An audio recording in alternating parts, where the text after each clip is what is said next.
წარდგენა ასე რო ხდება ზვია ცეცხლაძის მამა უფრო რაღაც სიამაყით მავსებს და მიხარია. ერთადერთი რასაც მე მას ვასწავლიდი რომ ტყუილი არასოდეს არ თქვა. რაც არ უნდა გაგიჭირდეს, ტყუილი არასოდეს არ თქვა და იმ დონეზე აითვისა რომ ხანდახან საჭირო ტყუილსაც აღარ ამბობს. კომუნისტები ამბობდნენ, იყავი მონა და საჭმელი გექნება. ესენიც ამბობენ ახლა, იყავი მონა, ცოცხალი იქნები, საჭმელი გექნება, მეტი არაფერი არ მოიკითხო. სახეს მაჩვენებენ და იმუქრებიან რომ აი ერთ შვენიერ დღეს აუცილებლად რაღაც სერიოზული პრობლემა შემექმნება. სხვას უწოდებენ უღმერთოებს, უსამშობლოებს, მაგრამ მათ გამონათქვამებს თუ დააკვირდები, მე სიტყვა მანქურts ვიყენებ ხშირად და აბსოლუტურად ზედ გამოჭრილია მათზე ეს სიტყვა. ანუ ექშენი უნდათ ახალგაზრდებს? აი ამ სიტყვის სრული მნიშვნელობით ძალიან ბევრი პირდაპირ ამბობს ამას, აბსოლუტურად დარწმუნებული ვარ 60-70% ამ ახალგაზრდებისა დაუბრუნდება აი ბრძოლის ველს პირდაპირ შემიძლია გითხრა. დაფიქრდნენ სად არიან მისული, რომელ ზღვარზე არიან მისული და არ გაბედონ უცხო ძალის გამოყენება საკუთარი მოსახლეობისა და ერის წინააღმდეგ. 26 მაისიდან გარდამტეხ პროცესებს ველოდებით, იმიტომ რომ ჩვენ ვაჩვენებთ რომ ერთობა შედგა, არ არის ძლიერი პარტია, არ არის მონოლითური პარტია და თამამად შემიძლია გითხრა რომ აი ერთ შვენიერ დღეს ხუხულასავით დაინგრევია. თათო გაგვიძეხ. მე უნდა დავიწყო? ოი, როგორი საპასუხისგებლო. ჯენტლმენები, დაგითმო. ოხ. თქვენ არიცით რა დღეში მაგ. ხულოელი ჯენტლმენი. არ მიფიქრია მართალი კითხრა დაწყება. არა უშავს, ეგრევე უნდა დაიწყო, ეგრევე. ტესტავს. არც ბატონ ზურას უფიქრია, ხა ამ ამბებში თუ მოხდებოდა, მაგრამ მოხდა, ხო ეს?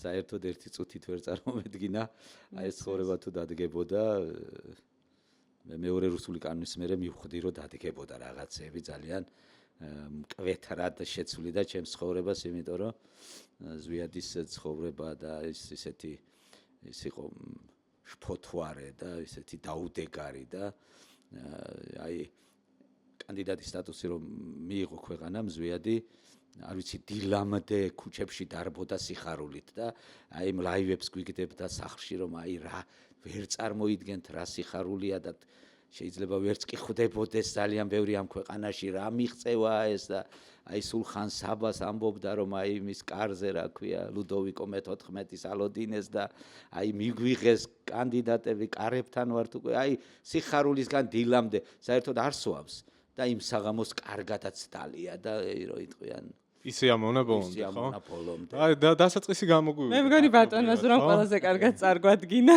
და მხოლოდ გამარჯვების თქმა დაგვრჩა. გამარჯობა. ეს არის Redline-ი, მე ვარ ბექა პატურაშვილი, თათო შარიქაძე და დღეს ნამდვილად განსაკუთრებული სტუმარი ყავს ბატონი ზურაბ ცეცხლაძე. რომელიც ხო რაღაც სიურპრიზების მამა მე მგონი არ გწყინთ ხო ამ რეგალიით ზვიაც მეძახ ხო ნუ მახარებს ეგ თემა წარდგენა ასე რო ხდება ზვია ცეცხლაძის მამა უფრო რაღაც სიამაყით მავსებს და მიხარია და ხშირად ზვიად ცეცხლაძეს რო ამბობენ ეს უკვე თქვათ ისეთი დიდი სიხარულია ჩემთვის ჩემი შვილით რომ იცნობენ ამაზე უკეთესი არაფერი არ შეიძლება იყოს და ისურვოს ადამიანი.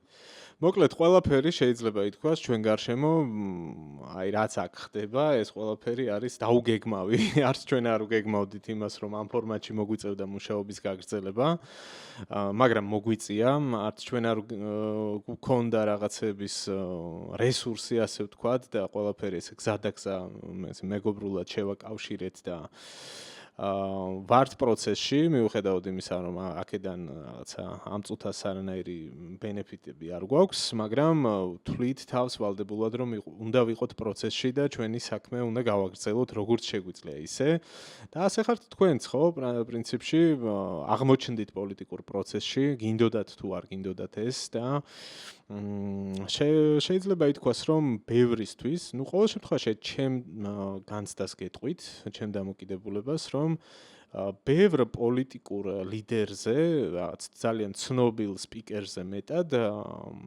თქვენი სიტყვა უფრო მეტ ყურადღებას იქცევს ხოლმე ჩემგან და დარწმუნებული ვარ, რომ ძალიან ბევრი ადამიანი ამაში დამეთანხმება. მე საერთოდ ყველაფერს პატივს ვცემ აი გულწრფელს და პროცესისგან შექმნილს, ანუ იმპროვიზაციასაც ძალიან ვაფასებ და გულწრფელი სათქმელი დაგეგმილზე მეტად ყოველთვის უფრო მეტად მგონია, რომ მსმენელამდე მიდის ხოლმე და არაერთი ესეთი თქვენი გამოსვლა მახსენდება და ამ თემებს აუცილებლად შევეხებით დღეს.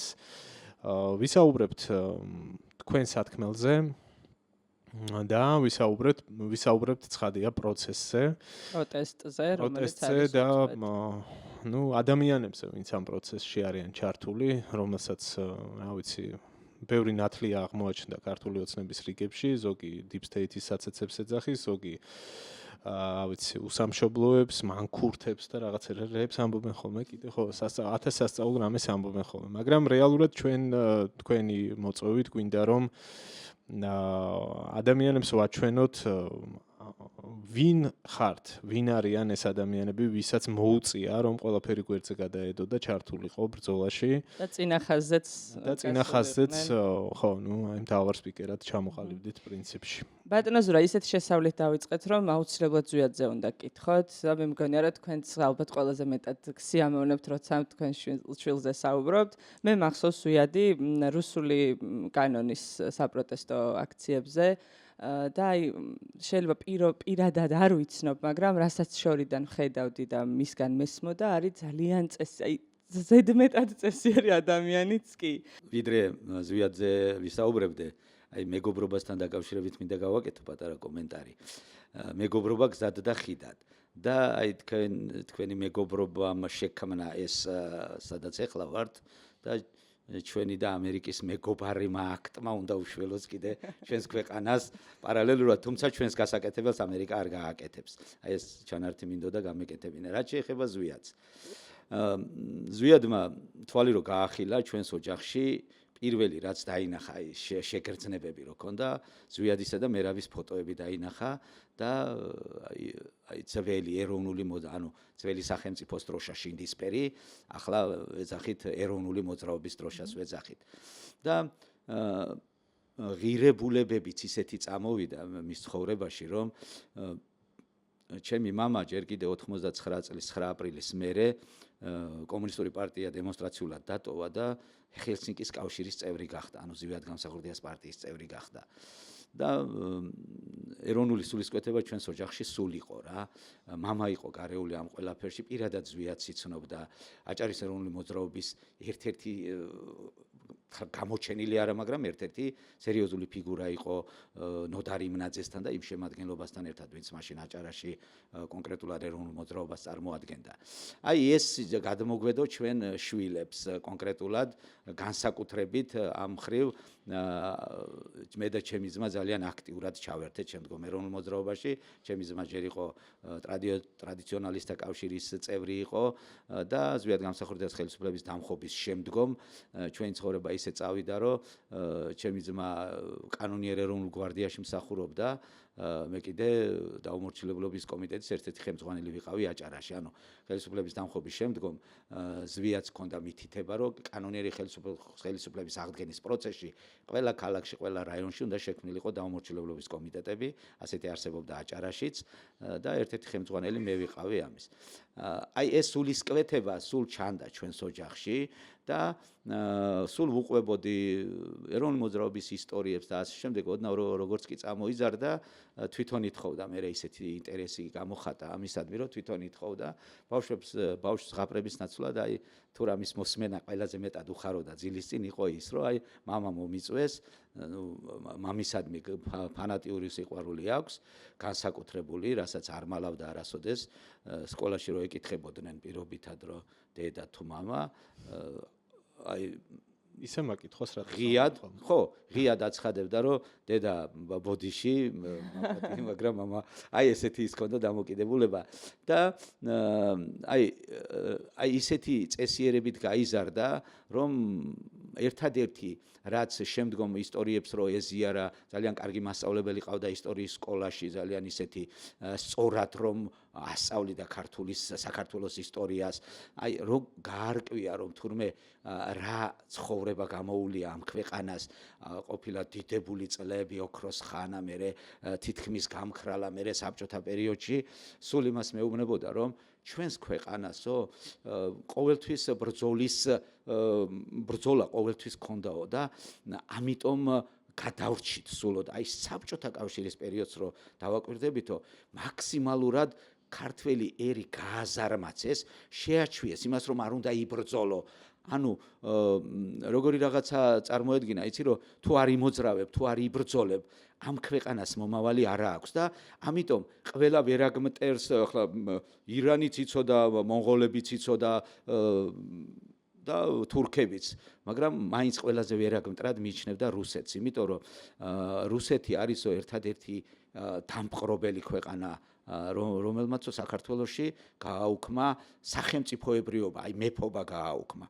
ჩვენ ახლა ყველამ ვიცით ისტორია საქართველოს და თუ დავაკვირდებით ნახავთ რომ უამრავჯერ აღგავეს პირისაგან მიწისა, მაგრამ აქ ან ქართველს ანუ სახელმწიფოებრიობა არასოდეს არ მოუშლიათ და ეს ინსტიტუტი ყოველთვის არსებობდა, ერთადერთი როცა ეს მოიშალა ის იყო გეორგიევსკის ტრაქტატის მერე და გუბერნიად რო აქციეს და ასე შემდეგ. და ზოგადად ჩვენი ოჯახიც ძალიან ისეთი არასოდეს მდიდრული ცხოვრება არ გქონია, არც გაჭირვებული ყოფილვართ, მაგრამ არც ისეთი მდიდრული ცხოვრება არ გქონია. ყოველთვის ვცდილობდი რომ შრომის ფასი იცოდნო და ჩვენ სოფელში სხულოში გვაქვს სახლი და ყოველ ზაფხულში დამყავდა, იქ მიწას ერთად ვამუშავებდით, ერთად მოვყავდა, ერთად ვშრომობდით. ამ ყველაფერში ძალიან თანამონაწილე იყო, სულ მეხმარებოდა და ასე შემდეგ. ანუ შრომაც უყვარდა, შრომის ფასიც იცოდა და შესაბამისად მაქსიმალურად წესიერად გაიზარდა. ერთადერთი რასაც მე მას ვასწავლიდი, რომ ტყუილი არასოდეს არ თქვა. რაც არ უნდა გაგიჭირდეს, ტყუილი არასოდეს არ თქვა და იმ დონეზე აითვისა, რომ ხანდახან საჭირო ტყუილსაც აღარ ამბობს. ხო წარმოგიდგენიათ, ეს მის პრობლემად იქცა, იმ დონეზეა მისული, თავის პრობლემად იქცა და სწორედ აი ამან ჩაუყარა მის წესიერებას საფუძველი, რომ ტყუილი არ უნდა თქვას, რაც არ უნდა პრობლემური იყოს და რაც არ უნდა იმ წუთში რაღაც რეაქცია გამოიწვიოს, იცის რომ ტყუილი არ უნდა თქვას. ერთხელ ასეთი მომენტს ჰქონდა ადგილი, რაღაც 8-იანი მიიღო სკოლაში. მე არ მქონდა ზოგადად გართულება, იმიტომ რომ არც არასდროს მიკითხია, როდის ისწავლა, როდის არ ისწავლა. აი ერთადერთი ბავშვი, ძალიან ბევრი ყავს ჩვენ გაზრდილი, ერთადერთი ბავშვი, ვისთვისაც არ მიკითხია, აი გაკვეთილი თუ გაქვს ზადრო სკოლაში მიდიხარო, არის ზვიადი რა. და ერთხელ მიიღო რაღაც ესეთი დაბალი ნიშანი, ჩემმა სიძე მოიყვანა მანქანით და გაუმხილა რომ ცუდი დღე მაქვს დღესო რა. რა იყო და აო 10-იანი ვერ მივიღეო და მამას როგორ უნდა უთხრაო და მე ნუ ეტყვი შენცო. ნუ ეტყვიო, ხომ არ გეკითხება? არაო, ტყუილს ვერ ეტყვიო მამასო. ვიციო რომ ეწყინებაო, მაგრამო ჯობია ეწყინოსო, ვიდრე ტყუილი უთხრაო. აი ესეთი სტილით გაიზარდა წესიერებით მაქსიმალურად, ძალიან ისტორიის მოყვარული, საქართველოს მოყვარული, ქართული მსოფლმხედველობის ეროვნული სულისკვეთების ბიჭია ნამდვილად. აი ვერავინ ვერ იტყვის რომ რაღაც პირადი ინტიმი, ან რა უნდა კონდეს 19 წლის ბიჭს, მაშინ 15 და 16 იყო, 13 წლის იყო თუ 14-ის დაფიონი რო შექმნა და ამბობდა რომ აიო კლასელებიო რაღაცო ისეთი არიანო, არც აი რაღაც ქართული რაღაცეები არ უყვართო და მინდაო რომ შევკრიბო ეს ბავშვები და ქართული ცნობიერება გაუღვიძო. 13-14 წლის ბავშვი ამაზე რომ ოცნებობს და ფიქრობს. 16 წლის იყო იუნკერთა ღონისძიება მოაწყო ესეთი ბათუმში, იუნკერების დღე იყო, აქცია მოაწყო თავისი თანატოლების და გვირგვინებით, ყვავილებით, ყველაფრით აი მემორიალთან მივიდნენ და ასე შემდეგ. ანუ ასეთი ქართული სულის ბიჭია და საქართველოს ცხოვრებით ცხოვრობს და თუ დავაკვირდებით ახლა მისი წერილებიც სულ მომდის ისეთი ზოგიერთი სენტიმენტალურია, მე ცოტა ასაკში სენტიმენტალური გავხდი მის წერილებისადმი და განსაკუთრებით ასეთი წერილი ქონდა ერთი გამოგზავნილი აქვს, რომ ბოდიშს გვიხდის, რომ ასეთ დღეში ჩაგაგდეთო რა. ოჯახი მშობლები ყველა, მაგრამო რა ვქნათო რა, საქართველოა გადასარჩენიო. და საქართველო უპირველეს ყოვლისაო და ეს ყველამ ერთად უნდა გაუძლოთ. ხო, ამაზე პროპაგანდა ამას ამბობს და ეს თავარი მოლაპარაკე თავები და პირები ქართული ოცნებიდან რომ ანუ ეგ ხალხი შეცდომაშიაო შეყვანილი. ან კიდე უსამშობლოები არიანო და ხო, ამას ეგრე დავტოვებ ღიად, სხვა კითხვა მინდა დაგისვათ. ნახეთ, წეგან თქვენ ახსენეთ ესეთი რამ, რომ საბჭოთა პერიოდში ამოცანას წარმოადგენდა ის, რომ საქართველოს მოსახლეობას თავი არ ეგრძნო თავის პატრონად, ასე ვთქვათ და მომავალზე ზრუნვა ხო უკავშირდება იმას, რომ საკუთარ უსაფრთხოებაზე, იდენტობაზე ასე შემდეგ იზრუნო, ხო? დღეს რა პარალელებს ხედავთ? ნახეთ 2-20 სიტყვით ისევ საბჭოთა კავშირზე გავამახვილებ ყურადღებას. საბჭოთა კავშირის პერიოდში დავიბადე, გავიზარდე, საბჭოთა არმიაში ვარ ნამსახურები რა. და არმიაშიც რო იწვევდნენ ქართველებს, რაიმე მნიშვნელოვან საბრძოლო ნაწილებში არ იწვევდნენ. ეს იყო ეგრეთ წოდებული სტროიპადები, სამშენებლო ბატალიონები და მაქსიმალურად ქართველებიც ისეთ სამსახურებში უშვებდნენ, რომ სამხედრო ცოდნით არ დაბრუნებულიყვნენ ქვეყანაში. ეს ცალსახა იყო და ყველა ამას ადასტურებდა. აი, რაღაც სასადილოებში თბილად მოაწყობდნენ, იქ პურის საჭრელად იქ რაღაცა, ოღონდ იქ იარაღთან პირობითად და რაღაც სისტემებთან შეხება არ ქონოდა. ასეთი მიდგომა საბჭოთა კავშირის დროს ყოველთვის არსებობდა და აი პარალელს ზუსტად მაგაში ვხედავ, რომ ნახეთ იქაც ამბობდნენ, რომ მშვიდობა, აი როგორი მშვიდობა იყო, იცით, რომ აი სიცოცხლე აღარ მოგინდებოდა, აი უძრაობის ხანა დაარქვეს იმ პერიოდს. არაფერი არ ხდებოდა საინტერესო. ადამიანი ხომ ზოგადად ისეთი არსებაა, რომ სულ ვითარდება, სულ რაღაცა უნდა, სულ სურვილები აქვს და ამ სურვილებისათვის ბრძოლა მიდის, ხომ? აი საბჭოთა კავშირი გეუბნებოდნენ, რომ არაფერი არ გააკეთოთ. ყველაფერს ჩვენ გავაკეთებთ და გეტყვით თქვენ რა უნდა ქნათ. თქვენ არ იფიქროთ, არ იაზროთ, ტვინი საერთოდ არ გჭირდებათ. პარტია იტყვის დაგეგმავს, თქვენ განახორციელეთ, მეტი არაფერი არ გჭირდება. დაახლოებით აი ასეთ სურათს ხედავ და აი მშვიდობა მენიშნა, მაშინდელი მშვიდობა და ახლანდელი მშვიდობა და იმ დონეზე გავს ეს ერთმანეთს, რომ აი როგორ გითხრა და ბოლოს ყველაზე მეტად რამაც აღმაშფოთა ეს არის დე-ფაქტო პრემიერის სიტყვამ, რომ ჩვენ მკვდარი გმირები არ გვჭირდება. ანუ აი რა კონტექსტიდან შევხედო ამას ვერ ხვდები. ანუ ესე იგი მშვიდობიან პერიოდში ეცხოვრა მონა ყოფილიყო და ცოცხალი ყოფილიყო, უკეთესი იყო სამშობლოსთვის, ოჯახისთვის, ქვეყნისთვისო, ვიდრე რომ მოკვდა იმისთვის, რომ და იმასაც კი არ ამბობენ, რომ სამშობლოს შეეწირა. ერთმა თქვა, რომ პიარს შეეწირა, მეორემ თქვა, რომ აგენტების დავალება შეეწირა. აი ეს პარალელებია ზუსტად, რომ ეს მშვიდობა იმდენად აუტანლად აქციეს, რომ ომი რა თქმა უნდა არავის უნდა. ხო, აი ამის ხაზგასმა მინდოდა ჩვენც არ ვართ ის ხალხი. მინდოდეს ბომბა დაგეცეს თავზე, ხო? ვის შეიძლება უნდოდეს ეს, ხო? არავის არ უნდა, მაგრამ ჩვენ ისიც ხო არ გვინდა რომ მონავიყოთ, ხო? აი დღეს ესენი, როგორც კომუნისტები ამბობდნენ, იყავი მონა და საჭმელი გექნება. ესენიც ამბობენ ახლა, იყავი მონა, ცოცხალი იქნები, საჭმელი გექნება, მეტი არაფერი არ მოიკითხო. შეიძლება ცოტა ხანში ეგეც არ ქონდეს, იმიტომ რომ კომუნისტების ბოლოს საჭმელი აღარ იყო. აი ზუსტად ვხედავ იმას, რომ აი ამათი დასასრულის ბოლოს საჭმელი აღარ იქნება. ინვესტიციები არ არის, ქვეყანა არ ვითარდება, ევროპულ ცივილიზაციას მოწყვეტილია, არაფერი აღარ ხდება ქვეყანაში, წარმოება არ არის შიგნით, რომ აი რაიმე ადუღდეს და გაკეთდეს. არ ვიცი ისი იმედი აქვს და აი ბოლოს ზუსტად იმას ხედავ, რომ საბჭოთა კავშირის ბოლოს რომ მშიერი იყო ხალხი და საჭმელი აღარ იყო, აი ის მოვა და დაახლოებით ერთნაირი არა. აი დღეს ქვეყანაში არის მოწოდება იმისკენო უძრაობისკენ გაჩერდით, არაფერი არ გააკეთოთ, ჩვენ გავაკეთებთ ყველაფერს, ჩვენ როგორც გვინდა, პარტიას როგორც უნდა. ისე იყო ხო პარტიაც იქ იყო, ეხლა როგორ გითხრათ, იქ ოფიციალურად ღმერთს არ აღიარებდნენ პარტიაო, მაგრამ ესენიც ხო იგივე არიან, ეხლა ოლიგარქს რო ღმერთი არ წამს, ეს ცნობილი ფაქტია და სხვას უწოდებენ უღმერთოებს, უსამშობლოებს, მაგრამ მათ გამონათქვამებს თუ დააკვირდები, მე სიტყვა მანქურts ვიყენებ ხშირად და აბსოლუტურად ზედ გამოჭრილია მათზე ეს სიტყვა, აბსოლუტურად. აი პრემიერზე, პარლამენტის თავმჯდომარეზე, დე-ფაქტოზე, ოლიგარქზე, აი უსამშობლო თუ რამეს ქვია, კაცი გამოვიდა და გაუგნებული უყურებდა აი ვიდეო რგოლს რო უყურებ, მე თვითონ მიკვირს, გაუგნებული უყურებს ეკა ბესელია რას ამბობს ეს კაციო. ეროვნული ცნობიერება სახიფათო რამ არისო, ესო სახიფათო რამ არის ეროვნული ცნობიერება, როცა ეროვნულ ცნობიერებაზე იდგა ჩვენი სახელმწიფოებრიობა ყოველთვის და ეროვნული ცნობიერება იყო საფუძველი იმისა, რომ ქვეყანას რო უჭირდა აი იარაღ ასხამული იცავდნენ ამ ქვეყანას და სიცოცხლეს წირავდნენ და ყველაზე დიდი გმირობის მაგალითები არის თავგანწირვის მაგალითები. აბა, ეხლა საბჭოთა კავშირის დროს იყო ბევრ თამბაქოს მიაწერდნენ და სოციალისტური შრომის გმირი იყო და თვითონაც არ იცოდა რატომ მიიღო და რაღაც გეგმა ჰქონდა და ასე შემდეგ.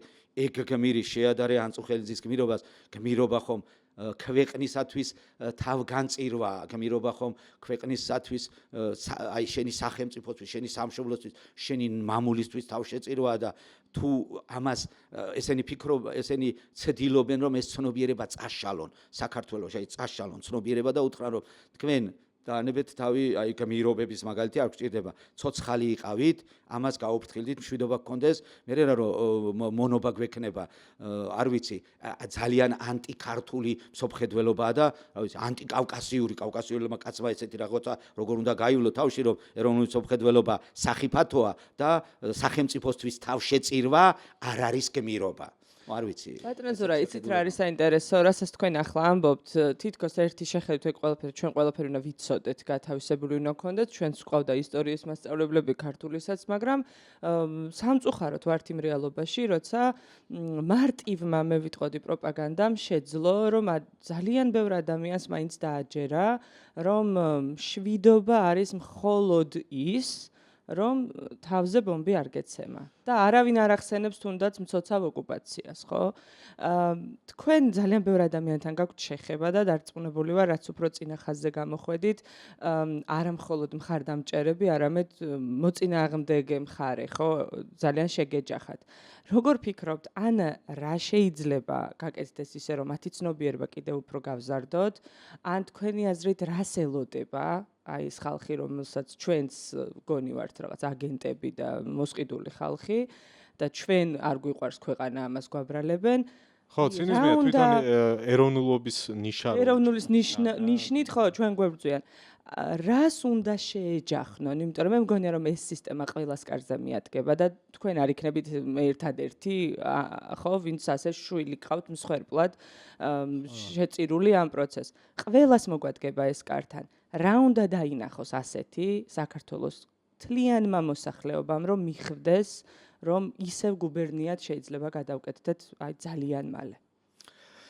მე ცოტა სხვანაირი შეხედულება მაქვს ამ თემასთან დაკავშირებით, იმდენად რამდენადაც მე მყავს იქეთ მხარეს ძალიან ბევრი ადამიანი, რომელთან ერთადაც წლების განმავლობაში მუშაობდი სხვადასხვა სტრუქტურებში, კონკრეტულად აი ამ ხელისუფლების პირობებში და იმ ადამიანების დიდი უმრავლესობა აი რეალურად დღეს მათთან მეკავშირები და ზუსტად სწორად ხვდებიან რა ხდება. იციან რომ ეს ქვეყანა არ მიდის ევროპაში, იციან რომ ევროპას ჩამოაშორეს, იციან რომ რუსეთში მიდის და აი საჯარო სამსახურებზე მაქვს მე საუბარი. ახლა სხვა ადამიანებზე, რომლებიც სოციალურად დაუცველია და მაინც პროპაგანდის მსხვერპლია და პირობითად ერთი ამბობდა რომ სუპი მაქვს და საკმარისია და მეტი არაფერი არ მჭირდებაო, ასეთებზე არ მაქვს საუბარი. საუბარი მაქვს იმაზე, ვინც საჯარო სამსახურებში განათლებული, ერუდირებული ადამიანები. ისაც გავლენის მოხდენა შეუძლია პროცესს. აი, როგორ გითხრა, დაახლოებით 60% ამ ადამიანებისას სწორად ესმის, ძალიან კარგად ხედავენ, მაგრამ მსხვერპლი არ არიან მსხვერპლი. იციან რაც ხდება, კარგად აქვთ გაანალიზებული და სწორად ესმით, რომ ქვეყანა ნელ-ნელა შორდება ევროპას და მიყავთ რუსეთისაკენ, მაგრამ აი რაღაც ვიწრო პირადი ინტერესებიდან გამომდინარეა ძალიან ბევრი, რომელიც ამბობს რომ აი ზოგს ბანკები აქვს, ზოგს შვილები ყავს. ხო, ყველას. ხო, ძალიან აი ბანალური მიზეზებით პირდაპირ მისახელებენ ამას რომ აი რა ვქნა და სამსახურს დავკარგავ და აი ბანკი ერთი სახლი მაქვს ჩადებული და ბანკი სახლს წაიღებს და მე როგორ ვიცხოვრო, ანუ ჩემთვის ომი დადგება. ხო, ვამბობ მშვიდობა, აი იმ პიროვნებისთვის რეალურად როცა სამსახურიდან გააგდებენ, ბანკს ვეღარ გადაიხდის, ბანკი სახლს წაიღებს და პირობითად ყავს 3 პატარა შვილი, მისთვის ომია უკვე, ხო? აუცილებელი არ არის თქვენ თქვით რომ ბომბი დაეცეს თავზეო, ხო? ბომბი სულ არ არის საჭირო, ისე შეიძლება არ იყოს ქვეყანაში მშვიდობა, იმიტომ რომ მშვიდობის ფონი არ იქნება ქვეყანაში და ბევრი გაჭირვებული, ბევრი გაღატაკებული, ბევრი პრობლემიანი ეს ყველაფერი მოიყრის თავს და შიგნით იქნება ისეთი მოცემულობა, რომ მშვიდობას ფასი აღარ ექნება. მშიერი, დამშეული, ბინადაკარგული, ამ შემთხვევაში შვილი ვერ დააფინანსა, ინსტიტუტიდან გაგდებული, სკოლიდან გამოგდებული და ასე შემდეგ. ეს ყველაფერი მოიტანს მერე იმას, რომ ერთ-ჩვენი დღეს შიგნიდან შეიძლება აფეთქდეს ეს ყველაფერი, მაგრამ არიან კატეგორია ადამიანებისა ამ საჯარო სამსახურებშიც, რომ აი მაგალითად რუსულ კანონთან დაკავშირებით მე მქონდა ძალიან აი ფართო პროპაგანდა მქონდა კონკრეტულად მათთან. ახლა ვისაც ესმოდა იმათთან რა მაქვს ალაპარაკო და ისინიც ხშირად მიკავშირდებოდნენ და მეკითხებოდნენ, რომ აი ჯერ პროფესიით იურისტი ვარ და ეხლა წავიკითხე კანონი, სხვათა შორის დიდი მადლობა ამისთვისაც ვიაც, რომ რუსული კანონიც გადმოქაჩა, ქართულად გადავთარგმნეთ, ქართული კანონი შევადარეთ და აღმოვაჩინეთ, რომ 70-80% სრული მსგავსებაა რუსულ კანონთან და ძალიან დამაჯერებლად ერთ-ერთი კომპეტენტური პირი ნამდვილად ვიყავი, აი რა არის რუსული კანონი და რატომ არის რუსულ კანონთან ახლოს ჩვენი კანონი. ეს იცოდნენ მათ და ძალიან ბევრ ადამიანს ვუხსნიდი ამას და აი ძალიან ბევრი რომელიც მპირდებოდა რომ აი დავჯდეთ, გავიაროთ, ვნახოთ, ბევრმა ესე მიპასუხა რომ რა მნიშვნელობა აქვსო ესო რუსულია თუ არაო, ჩვენო მაინცო ჩვენს ჭყვაზე დავრჩებით. აი ამას ცოტა ახსნა ვერ ვუპოვე. არიან ადამიანები, რომლებსაც არ უნდათ რომ გაიგონ. ანუ პირობითად იმედი აჩვენებს რომ გუშინდელ აქციას იმედი აჩვენებს 20 კაცი დადის ქუჩაში, ხო? ვისაც აინტერესებს კონკრეტულად თბილისში დაუშვათ ხულოს რაიონში მოატყუო კაცი რომ, მაგრამ თბილისში ვისაც აინტერესებს ნუ თუ ვერ მოიპოვებს ინფორმაციას მართლა 20 კაცი იყო თუ 7-8000 კაცი, ხო? ანუ არ უნდათ ადამიანებს ზოგიერთს იმდენად დაბეჭავებული, აი სრულად ვიტყვი მე, აი კომუნისტებს გქონდათ მეთქი ხო გითხარით, რომ აი არაფერი არ გააკეთოთ, თქვენი გასაკეთებელი არის პარტია გააკეთეთ. ახლა ესენიც ასე არიან, რომ თითქოს მათ არ ეხებათ, მათი გასაკეთებელი ეს არ არის. არადა მთლიანობაში მე ყველას ვეუბნები და ყველა გამოსვლაშიც მაგას ვამბობ, რომ დიქტატურა და ის რაც დიქტატურის მარწუხებია ყველას ოჯახში მივა და ძალიან სერიოზულად დააზარალებს ოჯახებს, დააზარალებს ბიზნესებს, დააზარალებს ეკონომიკას, დააზარალებს და ქვეყანას ჩამოეფარება ერთი ბნელი ფარდა და გასასვლელია და საყურებელი გვექნება ტოტალიტარულ და ტერორისტულ სახელმწიფო ირანთან, არ ვიცი თავის რა ქვია ჰამასთან და ჰეზბოლასთან ერთად რომ ცხოვრობს დედამიწაზე და კომუნისტურ ჩინეთთან და ახლა რუსეთზე აღარა მაქვს საუბარი, ეს ხომ ყველაზე დიდი ბოროტებაა დედამიწაზე. აი ამ საერთოდ დედამიწის არსებობის პერიოდში ვიდრე რუსეთი შეიქმნა და რუსეთთან ჩამოყალიბდა, არც ერთ ქვეყანას და საერთოდ დედამიწას ცხოვრება არ აღირსა წესიერი. არ არსებობს ყოველი 10, ყოველი 15, ყოველი 20 წლის მერე აუცილებლად ვიღაცას უნდა ეომოს, რაღაც საშინელებები უნდა შექმნას. მეორე მსოფლიო ომშიც ძალიან დიდი წვლილი მიუძღვით თვითონ საბჭოთა კავშირს, რომ ეს ომი დაწყებულიყო და თუ დააკვირდებით იმის მერეც, აი მართლა გრძელვადიანი მშვიდობა, რომელიც ევროპამ მოიტანა, ევროკავშირმა მოიტანა, ისევ რუსეთმა დაარღვია. ხან აქ ჩვენ შემოგვიხდა და რაღაც ტერიტორიები წაგვართვა, ხან იქეთ დნესტრისპირეთს მოლდოვას შეუხდა, აქეთ უკრაინას და ასე შემდეგ. ანუ ყველაზე დიდი ბოროტების მხარეს გაგვიხსნეს ფანჯარა და იქ სადაც დემოკრატია, სადაც სინათლეა, სადაც ხარისხიანი განათლება, ხარისხიანი ჯანდაცვა, სადაც განვითარება, კომფორტია, მომავალია, პერსპექტივაა, ეს ყველაფერი ჩააბნელეს და ჩახურეს. ხო, აი იმაზე საუბრობდით, რომ ადამიანები არიან ამ კონფორმიზმში, ასე დავარქვათ, ხო?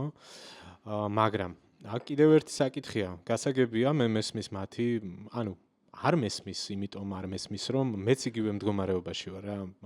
პირდაპირ ვიტყვი, ანუ აი მაგალითები ვართ აგერო, ცოცხალი ადამიანები ვართ 1, 2, 3, ანუ შვილებიც ყავს, ბანკის ვალებიც გვაქვს და რა ვიცი, ყველაფერი გვინდა, მაგრამ ანუ ცოტა არ მესმის ეგ გაგება, რომ აი დღეს მე აბა რა ვქნა, ანუ ხო, კი, დააჯერეს ამ ხალხს, რომ ისი ერთი ნაბიჯი არაფერი. ეგრე უყურებენ რა, ჩემი ერთი წამოსვლით ახლა მარტო მე დავიღუპავ თავს და ყველაფერი მაინც ისე იქნება, როგორც მაღალთ უნდათ.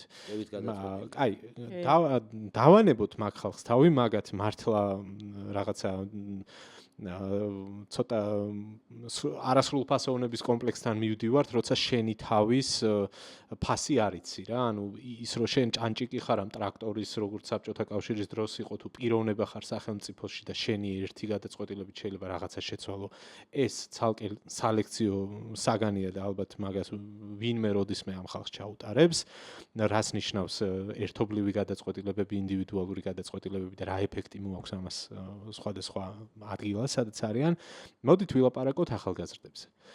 მე ვიცნობ ხალხს, ჩემი ყოფილი კოლეგები არიან, მაგალითად, ახლა რა თქმა უნდა მე არ მიყვარს ახ თითის გაშვერები და ვიღაცების სახელებს და გვარებს არ ჩამოთვლი, მაგრამ თუ მოისმენენ თავის თავში ხომ იხდებიან, რაზეც ვილაპარაკობ, არც ცოლი ყავთ, არც შვილი ყავთ, არც ოჯახი ყავთ, არც რა ვიცი მე, პენსიონერი მშობლები არ აწევთ შესანახად.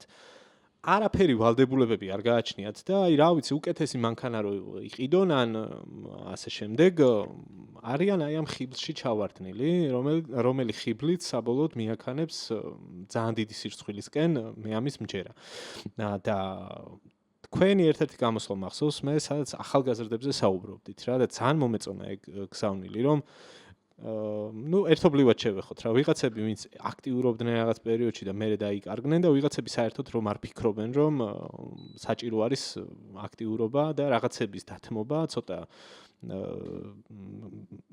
გამოძრავება იმისთვის რომ რაღაცაში წაადგნენ ამ ქვეყანას რა რას ფიქრობთ მაგ ხალხზე რას ეტყვით მაგ ხალხს ახალგაზრდებს ანუ თქვენ ხო საუბრობდით ეროვნულ მოძრაობაზე ხო სადაც ძირითადი ბირთვი ახალგაზრდები იყვნენ რამაც იმ ძიმე რეალობაში მართლა რომ საბჭოთა კავშირის დაშლა არავის წარმოედგინა შესაძლოა მაგრამ ამხელა ცვლილება მოიტანა რის გაუფასურებასაც დღეს ცდილობენ ხო აი ამ მოცემულობაში ახალგაზრდების როლი მათი რა ვიცი თქვენ როგორ უყურებთ ამ ხალხს ჩემი გამოსვლა მართლაც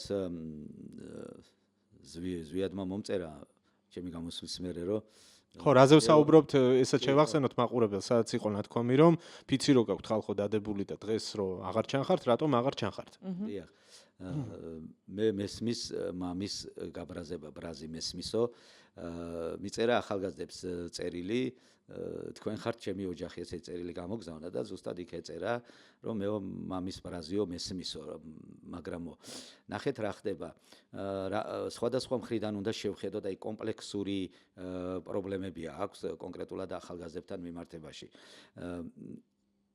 ჯერ ყველა ახალგაზრდას არ გაუთავისებია რა ძალა აქვს ფიცს ზვიადი ხშირად ამბობდა რომ ფიცის დადების მნიშვნელობა ისტორიული იმიტომ არის რომ დამოუკიდებელ საქართველოში დაბადებულ გაზრდილი ახალგაზრდები ეროვნული ცნობიერებისკენ მობრუნდნენ და ამავდროულად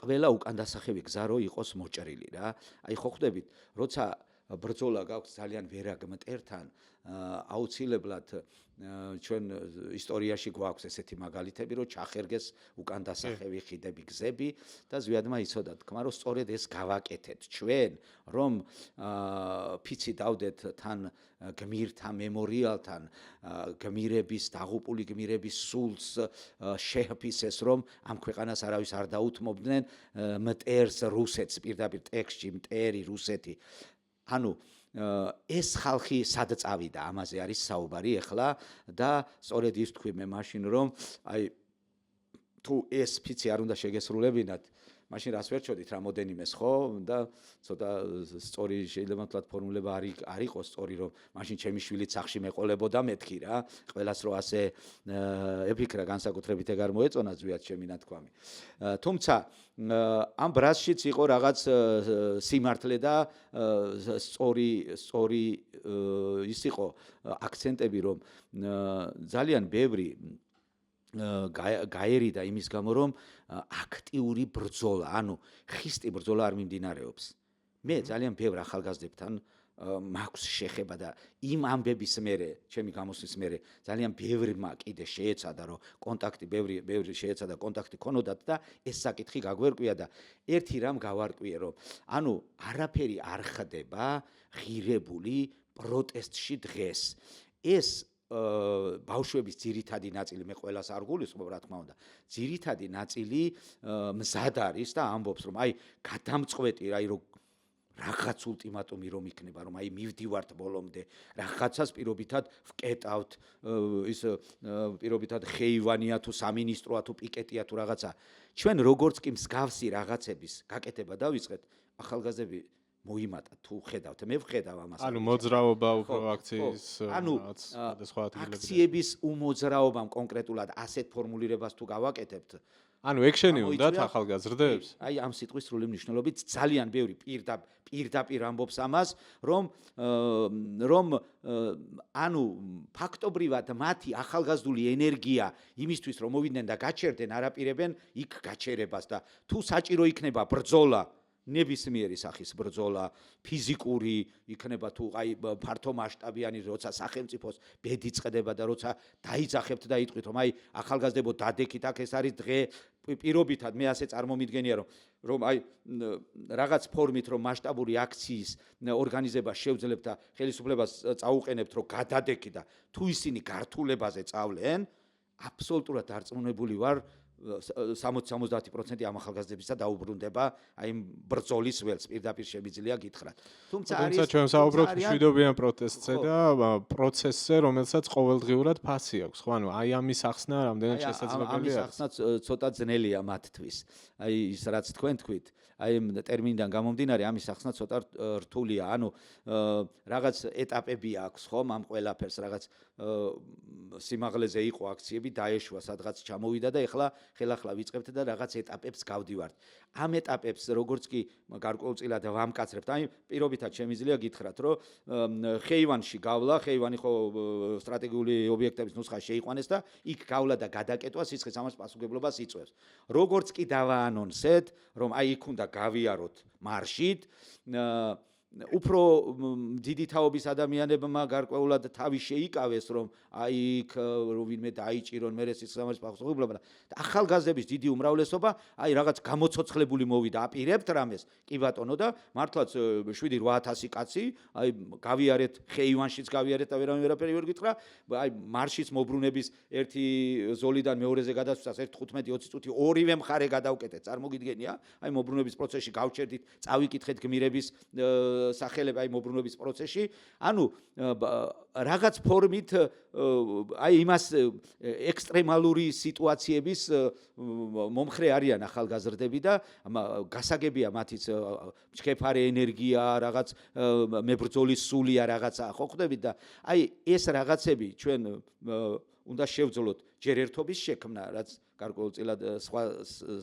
სალაპარაკო თემაა და ამაზე მიმდინარეობს ძალიან კარგი მუშაობა და როგორც კი გამოჩნდება აი რაღაც ეს პერსპექტივები მე დარწმუნებული ვარ დიდი უმრავლესობა შემოერთება თუმცა არიან ნიჰილიზმში წასულებიც არიან გარკვეული ახალგაზრდები ძალიან ბევრი მეც მინახავს ახალგაზრდების ის კატეგორია რომ აი ოჯახის პრობლემას ვერ შეუქმნიან პირობითად ჯარიმას აიკიდებს აი ადმინისტრაციულ სამართალ დარღვევაზე რომ წავიდეს ოჯახმა არც იცის პირობითად რო აქციებზე დადის. ესეთი რაღაცებიც არის, მაგრამ იმდენად მცირე პროცენტია, რომ საერთო სურათზე გავლენას ვერ ახდენს და მე მაინც ასეთი აზრი ჩამომიყალიბ და საწავიდნენ ეს ახალგაზრდები.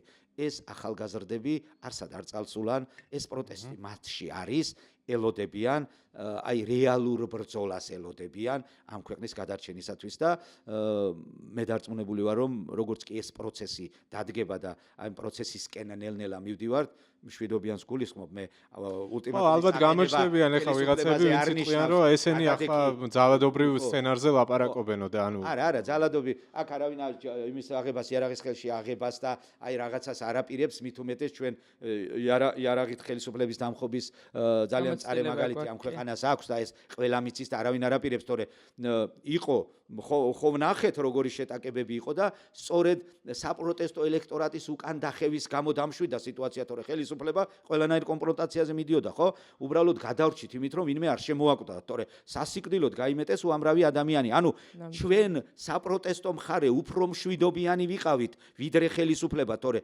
უკვე შესაძლებელი იყო ძალიან უმართავი პროცესები განვითარებულიყო და სწორედ იმ მაღალი შეგნების და მშვიდობის დიდი სიყვარულის გამო ისევ ჩვენ დავიხიეთ უკან და ეგება რაღაც სხვა პროცესების ჩართვით ცდილობდით და ვცდილობთ მიგვეყვანა სწორ გადაწყვეტილებამდე ხელისუფლება და ეს არჩევნების შემდგომ არაღიარების პოლიტიკა, საერთაშორისო ზეწოლა და ასე შემდეგ ამ ყველაფრის გამოყენება გვინდა რომ სწორ გადაწყვეტილებამდე მივიდეს ეს ხელისუფლება, თორე ჯოხის და რკინის აღება ერთ დღეში შეიძლება მოუწოდო და გამოხდეს და 100 კაციც არევს სიტუაციას, ისე რომ შეიძლება ხვალ 500 გახდეს და უმართავი პროცესები წავიდეს. ეს არავის არ უნდა ამ ქვეყანაში. განსაკუთრებით ჩვენ არ გვინდა, თორე ამის შესანიშნავი საფუძვლები არსებობდა 500 კაცი გადაალეწეს თავზე ყველაფერი და რაც დაამსგავსეს და დარწმუნებული ვარ აი მაშინ თუ ვინმეს რამე არევა უნდა და მაშინ არევდა, მაგრამ აქეთ ეს ძალიან კარგად იციან მათაც რომ მშვიდობა ძალიან ღირებულია საპროტესტო ელექტორატისათვისაც და არავინ არ აპირებს ამ ქვეყნის არევას, მაგრამ გადამწყვეტ ბრძოლას რას გულისხმობ რომ აი თუ ხელისუფლება გადაწყვეტს რომ რუსეთის მხარდაჭერით მე ყველანაირ მხარდაჭერას გულისხმობ მათ შორის სამხედრო ჩარევასაც თქვენ ეგ ახსენეთ და ეგაც იმიტომ ვახსენე ზუსტად რომ ერთი ჯარისკაცმაც რო დადგას იმიტომ რომ რაღაც ინფორმაციები არის რომ იქ რა ინფორმაციები სანგრებს წმენდნენ ძველი სანგრები რომლებიც არსებობდა ცხინვალში აქედან გაიწვიეს ყველა და ყველა უკრაინაში წაიყვანეს, მაგრამ ეხლა რაღაც მიდის აი ამ ინფრასტრუქტურის მოწესრიგების თემა მიდის და რაღაც ფორმით ჰიბრიდული მსუბუქი ძალის გამოყენებით ცდილობენ ჯერ, მაგრამ გამორიცხული არაფერი არ არის რუსეთის მხრიდან, თუმცა მე ღრმად ვარ დარწმუნებული რომ ამის თავი რუსეთს არ აქვს და ამას ვერ შეძლებენ, მაგრამ მე გაფრთხილების მიზნით ვთქვი და სწორედ ეს არის რომ ჩვენ მშვიდობა გვინდა, მშვიდობიანად გვინდა ამის მიღწევა და მშვიდობიანად იმიტომ გავაკეთებთ და იმიტომ მობილიზებას გავუკეთებთ ხალხს და მივიყვანთ და გადადგომას მოვითხოვთ რომ დაფიქრდნენ სად არიან მისული, რომელ ზღვარზე არიან მისული და არ გაბედონ უცხო ძალის გამოყენება საკუთარი მოსახლეობისა და ერის წინააღმდეგ. აი ეს არის უმთავრესი, ამიტომ ვამბობ რომ ჩვენზე მშვიდობიანი ისინი ნამდვილად არ არიან და ეს ჩვენ საქმით დავამტკიცეთ და მათ აჩვენეს მთელ მსოფლიოს როგორ წარმოუდგენიათ მშვიდობა. ძალაუფლება გაიმყარონ ნებისმიერ ხარჯზე, მათ შორის ადამიანების სიცოცხლის ხარჯზეც. კიდევ ერთხელ ვიმეორებ, უბრალოდ ღმერთმა გადაგვარჩინა რომ არ შემოაკვდათ ვინმე, თორე სასიკვდილოდ განწირული იყო მინიმუმ 1.15 ადამიანი იმ 300-დან და 500-დან. აქედან გამომდინარე, აპელირებენ მშვიდობაზე, ჩვენ უფრო მშვიდობიანი ვართ.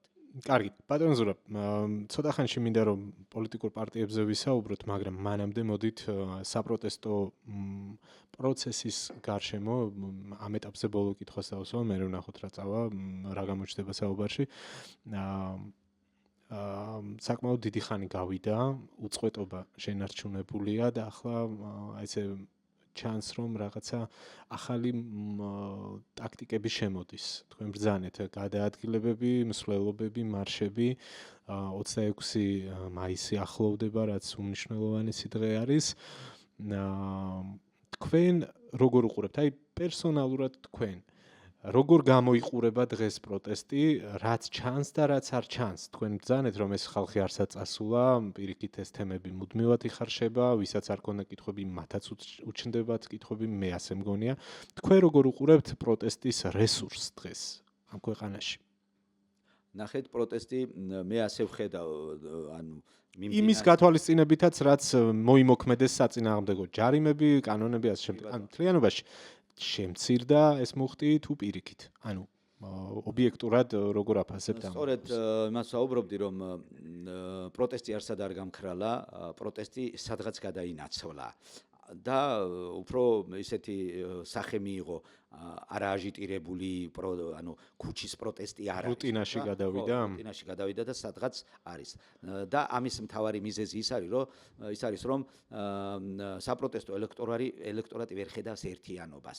ერთობას აქვს უდიდესი მნიშვნელობა და შევეცდები ავხსნა რას გულისხმობ ამაში. ნახეთ, აი ამ პროტესტის პერიოდში რაღაც ძალები გამოჩნდნენ გარკვეულწილად, რომლებთან დაკავშირებითაც პროტესტს გაუჩნდა იმედი, რომ აი აი ამათთან ერთად შეიძლება რაღაცა შეიცვალოს, აი ახლა რაღაცა შეიცვალო ახლა და ერთი მომენტი იყო პატიმრების ოჯახის წევრების რაღაც მოძრაობა რომ გამოვაცხადეთ, მაშინ კიდე გაჩნდა და მუსირებდა აზრი რომ აი პატიმრების ოჯახის წევრები თუ დაგვიძახებენ მასობრივად შეიძლება უკვე გამოსვლა და აი ეს სუფთა ძალა და უანგარო და არანაირი სხვა ინტერესი რო არ აქვს, მორალური უპირატესობა აქვს, სხვა ინტერესი არ აქვს, პოლიტიკური მიზნები არ აქვს და ასე შემდეგ, მხოლოდ ქვეყანა და მხოლოდ თავიანთი შვილები და ამასაც ისე სვამენ საკითხს, რომ შვილებით არავის არ მივცემთ უფლებას ივაჭრონ, ჯერ სამშობლო განთავისუფლეს, ეს განცხადებები იყო ტელევიზიით და ასე შემდეგ და ჩვენ 9 აპრილს ჩვენ დავაანონსეთ ეს აქცია პირდაპირ და ველოდებოდით სხვა სურათს. ანუ მაქსიმალურად ბევრ ხარს ველოდებოდით, რომ 8 აპრილს საღამოს იქნებოდნენ ჩვენთან ერთად და ტყუილად არ ვამბობდი, რომ როგორც 1999 წლის 9 აპრილს აი იმდენი უნდა ვიყოთ და დილამდე გავათენოთ და ასე შემდეგ. და გათენდა 8 აპრილი, 9 აპრილი და გაიარა და ვნახეთ, ხო, რა სურათი გქონდა. ანუ საზოგადოებამ თქვა, რომ ერთი რომელიმე ჯგუფის ზე წაყოლას არ აპირებს. საზოგადოება ელოდება ერთობას. ერთობას ელოდება საზოგადოებრივი პლატფორმების ერთობას. უამრავი გვაქვს ჩვენ საზოგადოებრივი მოძრაობები, სოციალური პლატფორმები, რომლებიც მუშაობენ.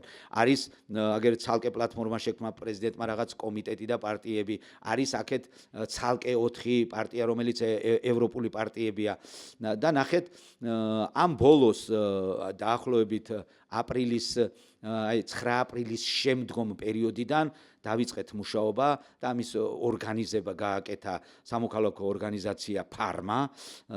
დაიწყო ყველასთან მოლაპარაკება, ვისაც უნდოდა ერთობაში შემოსვლა და საერთო ერთობის ჩამოყალიბება, რომ შევქმნათ აი ამ ხელისუფლების საპირწონე რაღაც სიმძიმის ცენტრი. ნახეთ როგორ ხდება, როცა ხელისუფლებას აქვს უამრავი ინსტიტუტი და ორგანო, რომ ამუშაოს იმისთვის, როგორ ჩაახშოს შენი პროტესტი, შენ უნდა გქონდეს რაღაც საპირწონე სიმძიმის ცენტრი, რომელიც ამას წინააღმდეგობას გაუწევს. ისინი გეგმავენ, ამუშავებენ, ითვლიან და ასე შემდეგ. აქ რა ხდებოდა? აქ არაფერი. ერთი ჯგუფი რაღაცას დაანონსებდა, რაღაც ფაფხური იყო ჩაივლი და მეორე ჯგუფი რაღაცას და ანუ სიმძიმის ცენტრი არ არსებობდა და არავინ არაფერს არ გეგმავდა. ეხლა ჩვენ რას ვაპირებთ? ჩვენ ვაპირებთ ამ სიმძიმის ცენტრის შექმნა, სადაც დაიგეგმება, გაანალიზდება, რისკები გაითვლება და ამ ყველაფერზე პასუხისმგებლობას აიღებს. აი ასეთი ერთობის ორგანიზების პროცესი მიმდინარეობს ახლა და სადღაც 60-70% აი ამ პროცესის დასრულებულია. პირველი ტესტი აი ამ ერთობის ეგიდით ჩატარებული აქცია იყო სწორედ ის ხეივანში რო ჩავიარეთ და პროკურატურასთან გამოვიარეთ. აქ არის ძალიან ბევრი ორგანიზაციები. ჩვენ ინდივიდუალურად ვართ, მაგალითად პატიმრების ოჯახის წევრები ინდივიდუალურად ვართ მიერთებული ამ ერთობაზე. არის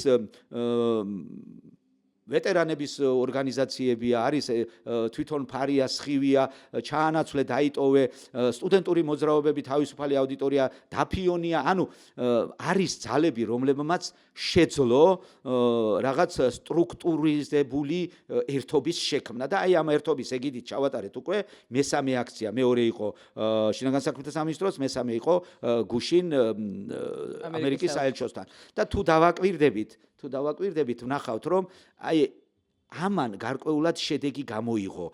ჯერ წესრიგის თვალსაზრისით, მერე რომ იმდენად მოწესრიგებულია, რომ პოლიცია ვერაფერს ვერ ბედავს. აი რაღაც უხეშად მოქცევასაც კი ვერ პირდაპირ შემიძლია გითხრათ. იმ აქციების დროს ძალიან ვერაგულად შემოვარდებოდნენ, გეუხეშებოდნენ, ხელისყრა იყო რაღაცა იყო, შეურაცხყოფებს აყენებდნენ. სხვათა შორის თბილისი მოლთან განსაკუთრებით ჩანდა. სხვათა შორის იქ რო ჩავიარეთ იმ დღეს პირველი ტესტი რო გქონდა ერთობის ეგიდით, იყო იქ მცდელობები კიდე აიჭრა სიტუაცია. ტიტუშკა შემომიგზავნეს პირადად მე ნახავდით როგორი რეაქცია მქონდა ამ ტიტუშკაზე. ტიტუშკის მერე უბრალოდ ზოლში მოვდიოდი და ჩვეულებრივად პოლიციელი რომელიც მოდიოდა ხელი მკრა და გადმომაგდო. აი ამ სიტყვის სრული მნიშვნელობით. ანუ ჯერ კიდე ცდილობდნენ მაშინაც კი ახალად რო დავიწყეთ ცდილობდნენ შეურაცხმყოფელად მე რა თქმა უნდა ჩემი პასუხი გავეცი მას და უთხარი რომ მისი ტოლი შვილი მყავს და არ უნდა იკადროს რაც არ უნდა პოლიციელი იყოს და ასე შემდეგ აი შემდგომ აქციებზე ასეთი რაღაცა და ასეთი აგრესიული დამოკიდებულება პოლიციის მხრიდან მიუხედავად იმისა რომ შინაგან საქმეთა სამინისტროსთან მივედით მიუხედავად იმისა რომ იქ სხვა რამეებიც ეძახეს კიდე არის იყო კატეგორია ჯგუფებისა რომლებმაც მონა და რაღაცა ეძახეს რეაქცია არ ქონდათ და აი მშვიდ პროცესი გაღიზიანებული აღგზნებული აღარ იყვნენ ხო გამიგე იმის მიმართ ანუ ძალას როცა ხედავენ ერთობას როცა ხედავენ ერთობა სხვა ძალა ეს ფორმალურადაც ჩანს და იციან რომ ყველაზე საშიში ხომ მაინც გაერთიანებული ბრძოლაა და ყოველთვის ცდილობენ ეხლა დარწმუნებული ვარ ცალ-ცალკე მუშაობა მიდის ყველა ჯგუფების მიმართ როგორმე გაანეიტრალონ და ის რაც შექმნილია ისიც აშალონ მაგრამ იმდენად სწორად მიდის ერთობის შექმნის პროცესი რომ არ ამგონია ვინმე რამე შეძლოს ამის წინამდე გაკეთება და რატო იმიტომ რომ ჩვენს ერთობაში სადაც ვართ არ არის მაინც რომელიმე ჯგუფს ან ორგანიზაციას დომინირებული მდგომარეობა აჭიროს ყველა ვართ ერთმანეთთან მიერთებული და ამ მიერთების შედეგად შექმნილი ეროვნული საბჭო გვექნება სადაც პირობითად გადაწყვეტილების მქონე ორგანო იქნება სადღაც 20-25 კაცი რომლებიც მიიღებენ გადაწყვეტილებას თავისი სტრუქტურები ექნება PR-ს განახორციელებენ ადამიანის უფლებებს განახორციელებენ ადვოკატების ჯგუფი გვეყოლებ და ასე შემდეგ ანუ ყველა ის რაც საპროტესტო საჭიროება არის ყველა ორგანო გვექნება და სიმძიმის ცენტრი დასრულებულად რო გამოცხადდება ჩვენ დაახლოებით გეგმავთ ამას რომ 26 მაისისთვის უკვე რაღაც ფორმით ძირითადი მიზანი მიღწეული იყოს და ეს საბჭო ჩამოყალიბებული იყოს ერთობა შექმნილი იყოს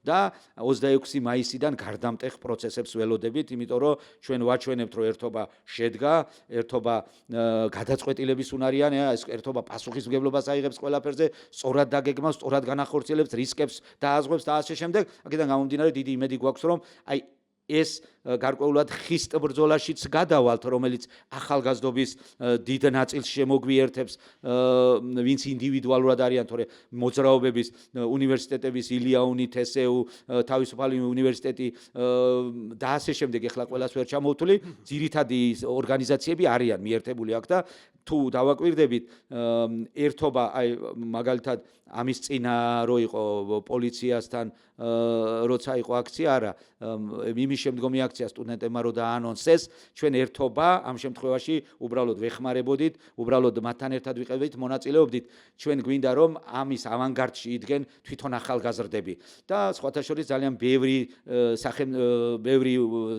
უმაღლესი სასწავლებელი შემოუერთდა ამ ჯგუფს როცა ნახეს რომ ჩვენ გარედან უზრუნველყოფთ ყველაფერს და თვითონ ძალიან აქტიურობენ ვიდეო რგოლებს წერენ ტელევიზიებში თვითონ დადიან თუ დააკვირდებით ახალგაზრდები რომ მომრავლდნენ აი ეს არის ზუსტად ჩვენი მუშაობის სტილი რაც შეიძლება მეტი ახალგაზრდა რაც შეიძლება მეტი ახალგაზრდა წინა პლანზე რაც შეიძლება მეტი ერთობა და პოლიტიკურ პარტიებთან დაკავშირებით ბარემ ამ ერთობაში რა ადგილი უკავია ჩვენ მასე მაინტერესებს პოლიტიკურ პარტიებთან დაკავშირებით თქვენ ახსენეთ რომ იქნება მცდელობები სისტემის მხრიდან რომ იქ რაღაცა ასრთა სხვადასხვაობები გააჩინონო აი ამ ერთობაში პოლიტიკურ პროცესში პარტიების ნაწილში მინდა თქვენი აზრი მითხრათ როგორ აფასებთ მათ კონკრეტული პარტიების მოქმედებებს და ფიქრობთ თუ არა რომ არის იქ რაღაც დამაზიანებელი პროცესები შეუთანხმებელი ქმედება როგორც მინიმუმ თბილადროვ კი ბატონო ანუ პარტიებთან დაკავშირებით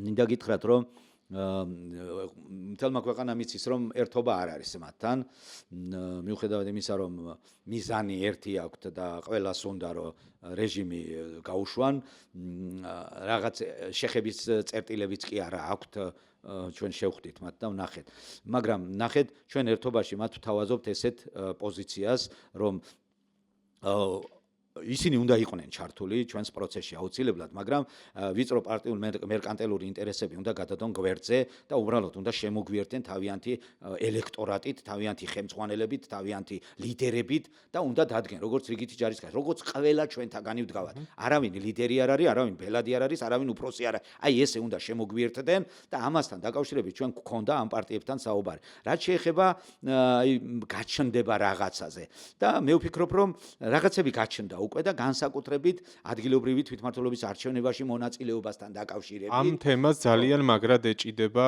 რასაც ვაკვირდები, სამთავრობო მედია და ქართული ოცნების დღის ეს რიგი დიდწილად არის ჩამოკიდებული. ახლა აბა ვინმე მიიღებს თუ არა მონაწილეობას, ვინმე ამას უტრიალებენ ძალიან მაგრად და რა ვიცი. და ერთიანი პასუხი არც ვიცით. ხო, ვიღაცები აბა ზუსტად აი ამ თემასთან დაკავშირებით გქონდა პატიმრების ოჯახის წევრებს შეხვედრა მათთან.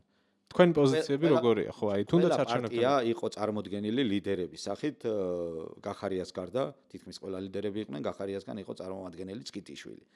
ჩვენი პოზიცია მათ უთხარით, რომ არანაირი ადგილობრივი თვითმმართველობა არჩევნებში აი გამორიცხულია მონაწილეობა. ეს ცალსახად ლეგიტიმაცია შემატებს უკანონო არალეგიტიმურ ხელისუფლებას, რომელსაც არ ცნობს მთელი ცივილიზებული სამყარო და თქვენ ეხლა რომ დაჯდეთ მათთან და არჩევნებში მონაწილეობა მიიღოთ, ეს იმას ნიშნავს, რომ თქვენ ცნობთ. მაშინ რატომ აღარ შედიოდით პარლამენტში? თუ საკრებულოში დეპუტატად შედიხარ, პარლამენტში დეპუტატად რატო არ შედიოდი? აი მიზანი რა იყო, ხო? ჩვენ იქ სხვათა შორის მივიღეთ პარტიებისაგან კატეგორიული ნათქვამი, რომ აი ნამდვილად დღესაც გადაწყვეტილი გვაქვს, რომ არ მივიღებთ მონაწილეობას, მაგრამ იყო პარტია ლელო და იყო გახარიას პარტია, რომლებიც იტოვებდნენ შანსს იმისა, რომ შეიძლებოდა მონაწილეობა მიიღოთ არჩევნებში და რაღაც ამას ხსნიდნენ იმით, რომ გააჩნია იმ დროს რამოცემულობა დადგება და ასე შემდეგ და ბოლოს სწორედ ამის გამო იყო ჩვენ დავსვით ასეთი ამ ფორმულირებით დავსვით შეკითხვა, რომ იმ პერიოდისათვის, როცა არჩევნების დანიშნვის თარიღი მოვა და მოცემულობა არ იქნება შეცვლილი. ანუ საპარლამენტო არჩევნები არ იქნება დანიშნული, ანუ პატიმრები არ იქნება გამოშვებული, ანუ ის მოცემულობა დღეს რომ არის, ფაქტობრივად მაშინაც იქნება, მაშინ რას აკეთებთ? აი ამ დროს იყო ორივესგან პასუხი, რომ რა თქმა უნდა, ასეთ შემთხვევაში არჩევნებში მონაწილეობას არ მიიღებენ. თუმცა ეხლა რასაც ვაკვირდები, გარკვეულწილად ეს მაინც ფიქრობენ, რომ სადღაც გაძვრენ. იციან, რომ ძალიან დიდი ზეწოლა იქნება სამოქალაქო საზოგადოების მხრიდან, განსაკუთრებით ძალიან დიდი ზეწოლა იქნება პატიმრებისა და პატიმრების ოჯახის წევრების მხრიდან. აი, არ ვიცი რას ვიზამთ რა, როგორ აუხსნათ მათ, რომ აი ყველა მტერი დაგვავიწყდება ამ სიტყვის სრული მნიშვნელობით და მოუბრუნდებით მათ, იმიტომ რომ ეს არის ფაქტიურად აი ამ მთელი ამ ბრძოლის წყალში გადაყრა, თუ ჩვენ ვერ შევძელით ადგილობრივი თვითმმართველობის ბოიკოტირება და არ ვიცი ახლა არის პარტიები, რომლებიც ისეთები არიან, რომ შეიძლება სატელიტი შექმნან და მიაღებინონ. კარგი ვარიანტი იქნება თუ ჩაუშლით არჩევნებს თლიანად, მაგრამ მინიმუმ იმას მაინც უნდა მივაღწიოთ, რომ პროევროპულმა არც ერთმა პარტიამ მონაწილეობა არ მიიღოს ამ ბოიკოტში და ამას არ ვიცი, ყველა მეთოდებით, რომ იტყვიან ბოლომდე მივაწვევით, რომ ამაზრამდე მივიყვანოთ. გახარიას ამ ბოლოდროინდელი განცხადება ტელევიზიაში იყო რაღაცა, მაგრამ ბოლო წინადადებაში მაინც ის გააჟღერეს, რომ გააჩნია რამოცემულობა დადგება მაშინ. ეხლა ლელოს მოქმედებაშიც ვაკვირდებით, რომ თითქოს საარჩევნო პროცესებისთვის ემზადებიან უკვე, მაგრამ ესე კატეგორიულად რომ უკვე გადაწყვეტილად მონაწილეობენ და რამოცემულობა იქნება, არ იქნება, ამას მნიშვნელობა არ აქვს და მივიღებთო, ასე ვერავინ ვერ ამბობს და ჯერ არავინ არ ამბობს. წინააღმდეგ შემთხვევაში ჩვენ აუცილებლად ძალიან მკაცრი წინააღმდეგობას მიიღებენ ჩვენგან და არა მარტო ჩვენგან, თავად პატიმრებისგან, რომლებიც დარწმუნებული ვარ ძალიან მკაცრი რეაგირება ექნება იქიდან. არიან პარტიის წევრები, ხო? ლელოს პარტიის წევრები არიან კასრაძე, კარზელაშვილი, პირობითად 4 ნომრის კოალიციის წევრია, როგორც ვიცი, სხვიტარია.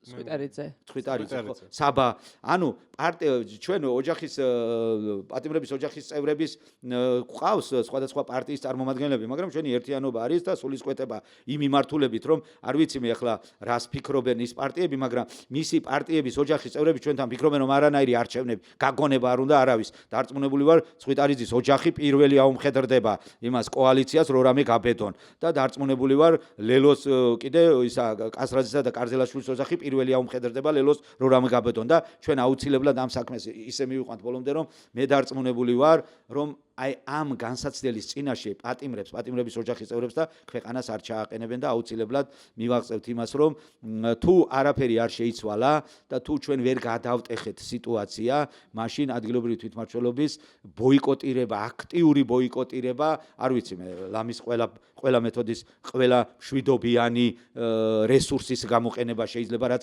საერთაშორისო სამართლით არის დაშვებული. თორე ჩვენს კანონებს რომ შეხედო ეხლა, შეიძლება სუნთქვაც აგიკრძალონ ცოტა ხანში ისეთი ჩრდილოკორეული კანონები გვაქვს. ჩვენ როცა ვამბობ მშვიდობიან სამართლებრივ მეთოდებს, მე ვგულისხმობ საერთაშორისო სამართლით გათვალისწინებული ქმედებები ასეთ პირობებში, როცა ხელისუფლება გყავს არალეგიტიმური. ბატონო ზურა, თქვენ როგორც იურისტს მინდა კითხოთ, როგორც ადვოკატს, ბევრი კანონი ვნახეთ, რომელიც ვთვლი, რომ რაღაცნაირად შორიდან ჩაუარეთ, იმდენად ერთპარტიულად იმართება პარლამენტი და იმდენად პროცესებს ჩვენ გარეთ უფრო ვაკვირდებით, იმდენი კანონი მიიღო ამ ეგრეთ წოდებულმა ხელისუფლებამ, რომ რეალურად ფიზიკურ წნეხზე მეტად გადავიდა ფინანსურ წნეხზე სახელმწიფო, ხო? ანუ ყველანაირად პატიმრობის შიშზე და სხვათა შორის მე როგორც აი თბილისი მოლის ერთ-ერთი აქციის მონაწილემ შემიძლია ვთქვა, რომ იმდენად მაინც იმოქმედა ამ შიშმა, რომ სისხლის სამართლებრივი პასუხისმგებლობა დადგებოდა, რომ მახსოვს სიმწარე, როცა გადავკეტეთ გზა და მოვიხედე და ძალიან ბევრი ადამიანი გზიდან არ გადმოდიოდა.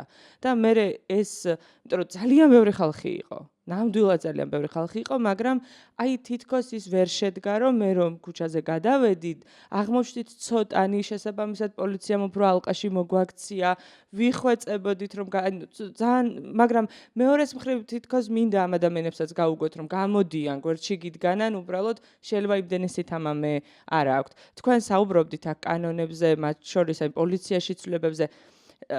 რა კანონებზეა საუბარი, კარგად რომ აუხსნათ მაყურებელს, რომ ეს არა ჩვენ ახლა თითქოს მხოლოდ ჯარიმებზე ვსაუბრობთ, ხო? სინამდვილეში ძალიან ბევრი რამ შემოდის, ის ბერკეტი, რომელიც თუ დროზე არ გაჩერდა, ამ ქვეყანას მართლა გადაიყოლებს. საშინელი კანონმდებლობა იქნა მიღებული. მე ამ კანონებთან მიმართებაში იმასაც ვიტყვი, რომ სადაც საერთაშორისო მაგისტრალებია ყველა სტრატეგიული ობიექტების ნუსხაში რომ შეიტანეს, კანონში შეიტანეს ცვლილებები. ანუ ეგეც კანონია რა და ეგეც უკანონოდ დაადგინეს რაღაც, რაც საერთაშორისო სამართლით არ არის გათვალისწინებული. ანუ სტრატეგიული ობიექტების ნუსხაში არ უნდა იყოს მაგისტრალი ზოგადად. ეს შეიძლება იყოს სტრატეგიული დანიშნულების ობიექტები და ეს არის ჩვეულებრივი გზა, ეგრეთ წოდებული მაგისტრალი, სადაც ნებისმიერი რამ შეიძლება მოხდეს მყისიერად ისეთი დაუგეგმავიც კი და ასეთ შემთხვევაში სისხლის სამართლის პასუხისმგებლობა არ უნდა დადგეს. ძალიან მავნებლური დადგენილება მიიღო პრემიერ-მინისტრმა, როცა ასეთი გადაწყვეტილება მიიღო. იმაზე უარესი კანონმდებლობა ეხლა ოფშორების კანონი, რასაც ქვია, ეს არის, არ ვიცი, ეკონომიკაზე, აი ყველაზე დიდი დარტყმა და ზოგადად ქვეყნის ეკონომიკური კანონმდებლობის მაქსიმალურად აბუჩადაგდება. წარმოგიდგენია, ადამიანმა მილიარდები შემოიტანოს და საშემოსავლო არ გადაიხადოს და მე პირობითად 100 ლარიანი შარვალი შემოვიტანო და იქიდან 20 ლარი უნდა გადაუხადო იმას, რა ქვია, ბიუჯეტს, ხო?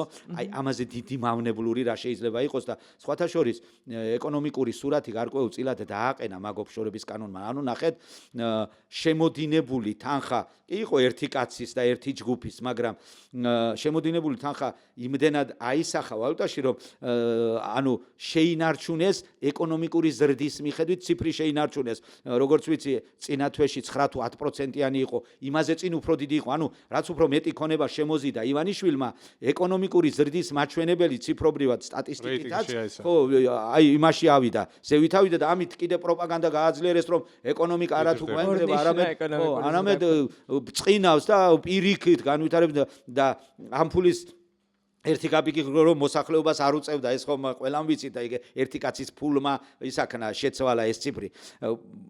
ადმინისტრაციულ სამართალდარღვევათა კოდექსში რაც ცვლილებები შეიტანეს, ეს არის სრული მარაზმი. როგორ შეიძლება ადამიანის პრევენციული დაკავება, როგორ შეიძლება ადამიანი შეხედო და იფიქრო ეს რაღაცას დააშავებს და ის დააკავო, იმიტომ რომ რაღაცას დააშავებს. ნუ არ ვიცი მე შრილო კორეაში არის თუ არა, უნდა მოვიძიო აუცილებლად, ასეთი რამე თუ არის. ძალიან მავნებლურია თვითონ ადმინისტრაციული პატიმრობის 15 დღის 60 დღეთ. ანუ ეს 60 იყო ნაციონალური მოძრაობის დროს 60 იყო და დიდი ჰუმანურები გამოჩნდნენ, მოვიდნენ და ესო რა მარაზმიაო, თვითონ იძახდნენ და დაწიეს 15-მდე და როცა დაჭირდა დაწიეს.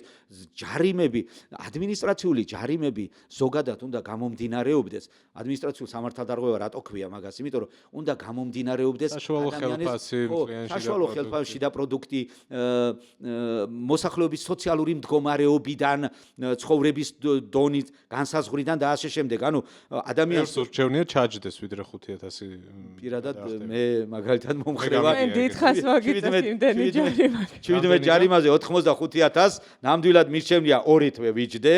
ნუ ახლა სიცხის სამართლის პასუხისმგებლობაში თუ გადამიყვანებენ, მაინც ვერ გადავიხდი, იმიტომ რომ ამ ხელა ფული მე მარტო ციფრებით თუ მინახავს და თვალით არასოდეს არ მინახავს. ანუ იმის თქმა მინდა რომ ეს არის ძალიან დიდი დანაშაული და მავნებლური კანონი, როცა საშუალო ხელფასი 700 ლარი გაქვს ქვეყანაში. კი, ისინი 2200 რაღაცებს წერენ და ეს ვიცი საიდანაც გამოყავთ და ეს არის აი სრული манипуляცია და არანაირი 2200 საშუალო ხელფასი არ არის და ამას ვიცი როგორ ადგენენო პირობითად კომპანიაში 100 კაცი მუშაობს 500 აქვს 20000 ლარი ხელფასი და დანარჩენებს აქვს 500 და საერთო არითმის საშუალო არითმეტიკული გამოყავთ და გამოყავთ ციფრი ვიცით ხო რომ დანარჩენს 500 აქვს და 5 კაცის ხელფასი ვითომ ყველაზე ნაწილდება არავის არ ნაწილდება აქედან გამომდინარე ეს არის უდიდესი მავნებლობა სწორედ არაადეკვატური ჯარიმების დაწესება 500 ლარი როგორ შეიძლება გახადო 5000 ერთჯერადად არ ვიცი დანარჩენი კანონებზე რა მოგახსენო საჯარო სამსახურის შესახებ კანონი აბსოლუტურად მარაზმია რომ ენის ცოდნაც კი აღარ არის საჭირო საჯარო სამსახურში წარმოგიდგენიათ ქართული ენის არ მცოდნე სამმართველოს უფროსი რო ყავდეს როგორ წარმოგიდგენია მუშაობა დაუშვათ ეკონომიკური სამმართველოს უფროსი ქალაქ ბათუმის მერიის რომელმაც არ იცის ქართული ენა და დოკუმენტებს ვერ ადგენ და კომუნიკაციას ვერ ამყარებს თავის თანამშრომლებთან ხო არ ვიცი აი ესეც ერთი მარაზმია პოლიციის შესახებ კანონში ცვლილება ხომ არ ვიცი ეს ალბათ ყველაზე საშინელ კანონებში უნდა შევიტანოთ იმიტომ რომ როგორ შეიძლება გასამხედროებული ორგანიზაცია ხომ პოლიცია არის ყაზარმები აქვს და შეიარაღება აქვს და მძიმე ტექნიკა აქვს და ანუ სამხედრო სტრუქტურაა საჭირო დროს პირდაპირ ომში ერთვებიან ხო და ასეთ სტრუქტურაში ადამიანი მიიღო ისე რომ ნარკოც არ შეა ნარკოლოგიური შემოწმების დოკუმენტი არ მოუტანო და მე როგორც ვუყურებ საშუალო განათლების დოკუმენტსაც არ ითხოვენ იმიტომ რომ ისეთი პატარა ბავშვები არიან რომ ძალიან შესამჩნევია ეს 1-3 ისეთი პატარა შევნიშნე მაქსიმუმ 15-16 წლის არიან აი არ ვიცი უბრალოდ მაგენ გამოვლენა როგორ შეიძლება თორე აი ძალიან პატარები არიან და ერთი განცხადებით როგორ შეიძლება პოლიციელი მიიღო რომელმაც უსაფრთხოება უნდა უზრუნველყოს და ადამიანის უფლებები უნდა დაიცვას ხო არიცი ნარკომანია ფსიქოლოგიურად მოშლილია რაღაც პრობლემა აქვს აი ამის შემოწმების გარეშე მე ნორმატივები ჯანმრთელობის ნორმატივები არსებობდა გასამხედროებულ ორგანიზაციაში რომ გიღებენ პირობითად რა ვიცი მე ისეთი პოლიციელები ყავთ რომ გამოგეკიდებიან და ელოდო უნდა ალბათ რომ დაგეწიოს 200 კილოიანი პოლიციელები ყავთ და არიან ზოგი ისეთები რომ არ ვიცი ძლივს დადიან და იმათაც უნდა დაელოდო ალბათ ანუ იმის თქმა მინდა რომ როგორ შეიძლება ამათ კრიმინალს ზდიონ აი ასეთი კანონით მიღებულ კონტინგენტით როგორ შეიძლება კრიმინალს ებრძოლონ როგორ შეიძლება ადამიანის უსაფრთხოება დაიცვან ან მართლწესრიგი დაიცვან ზოგადად ქვეყანაში აბსოლუტური მარაზმია კანონმდებლობაში და პირველი რაც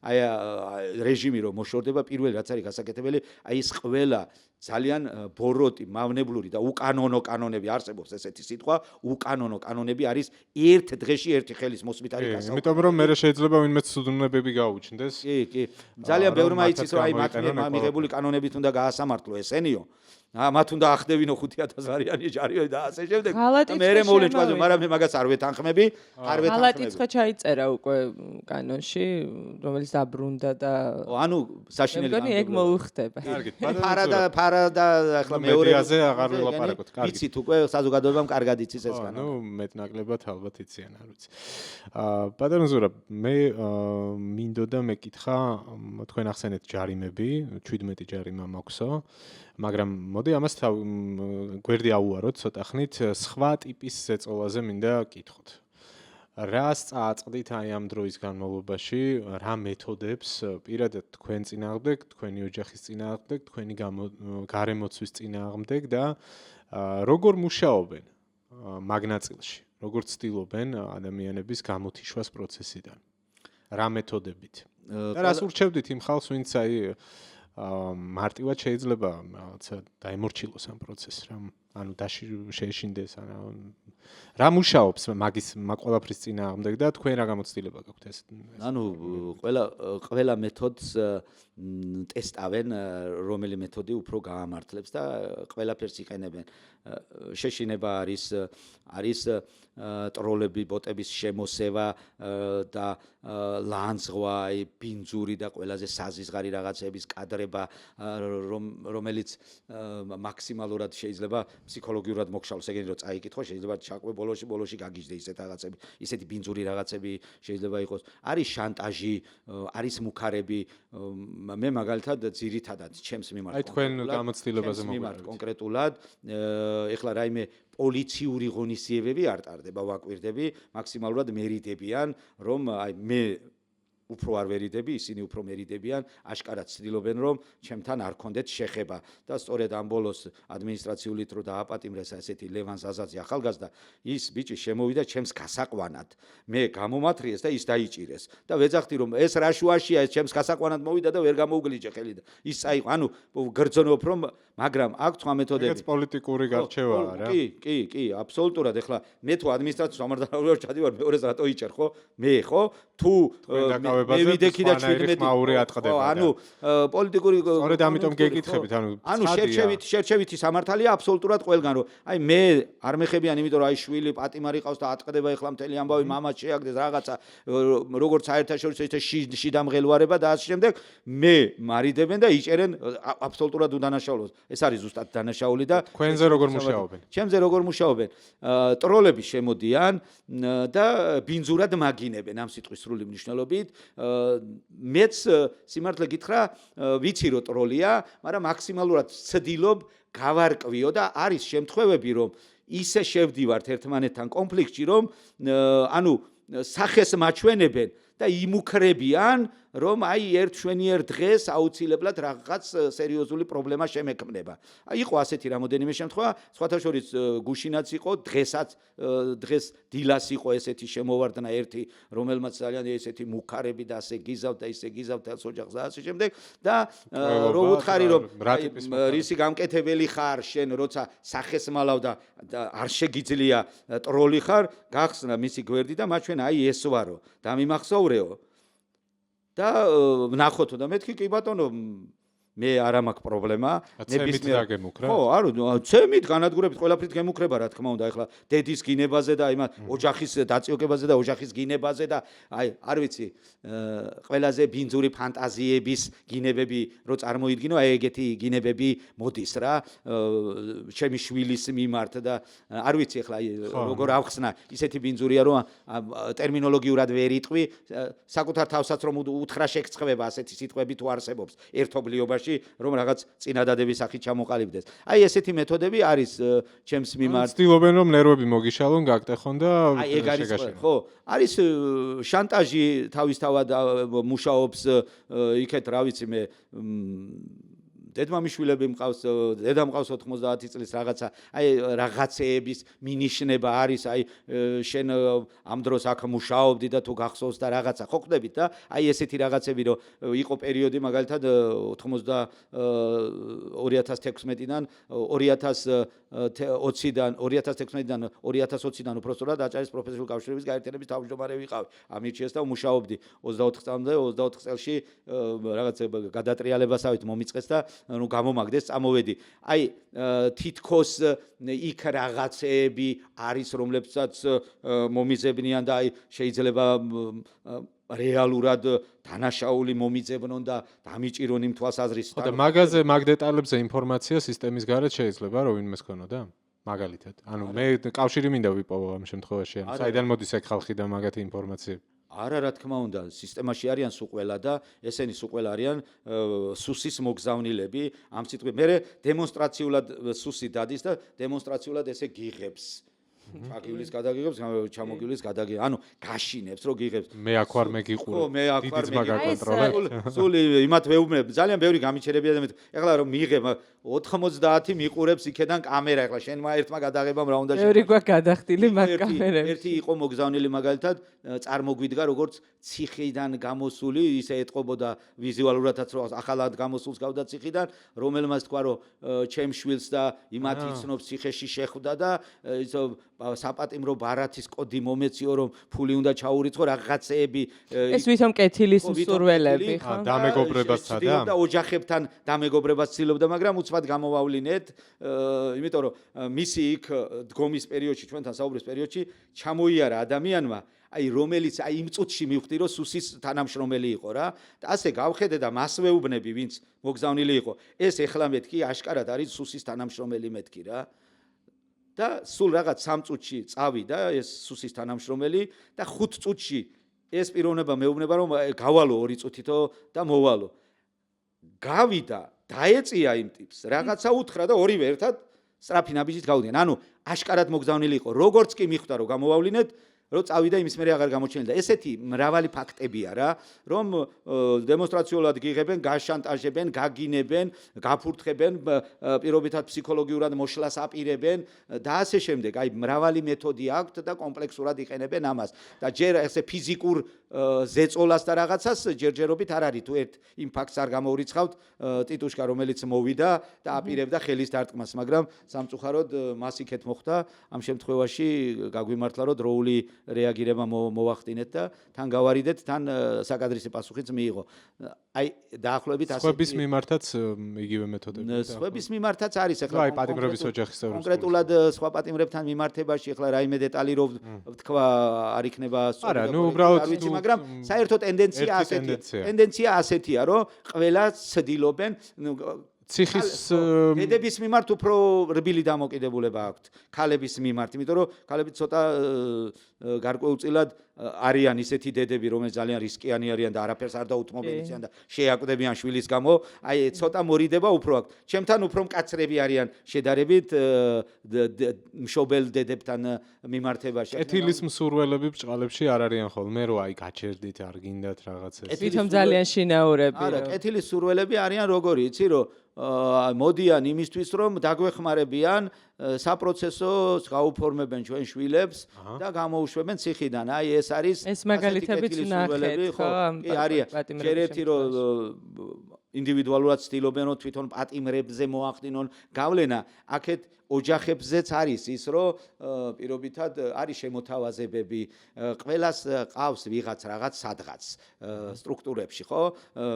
ბიძაშვილი, შვილია თუ ვიღაცა სადღაც მუშაობს, ამ რესურსს იყენებენ რომ აი რად გინდა და ეს აქცია და ამისგან არაფერი არ გამოვა და რჩევა იმისა რომ ეგება დავლაგდეთ და რაღაცა შვილზე იფიქრე და ეხლა ყველა მისი გზით წავა და მე შეიძლება შვილი ჩარჩეს ციხეში და რაღაც ესეთი რაღაცები არის რა თქმა უნდა და ვიცი ეს კეთილის სურველები არ არიან ოკრიბელაშვილის მაგალითი იყო ძალიან ოკრიბელაშვილის ხო აი ძალიან ძიმე მაგალითია ეგ პირდაპირ მნიშვნელობით მოატყუეს ბავშვი აღიარებინეს საპატიმრო არ უნდა დაეტოვებინათ მისთვის და პირობითით უნდა გამოეშვათ 9 თვე საპატიმრო დაუტოვეს მამამისი რა დღეშია და ამის გარდა მე ძალიან რომ გაბრაზდა ოჯახი და რაღაცების მოქმედება დაიწყო და ფაქტობრივად აქციებს შემოუერთა და რაღაცა შეპირდნენ რომ პრეზიდენტს შეაწყალებინებდნენ და იქაც მოატყუეს და იქაც ანუ რისი თქმა მინდა აი აბსოლუტური უნდობლობა ამ ხელისუფლებას იმიტომ რომ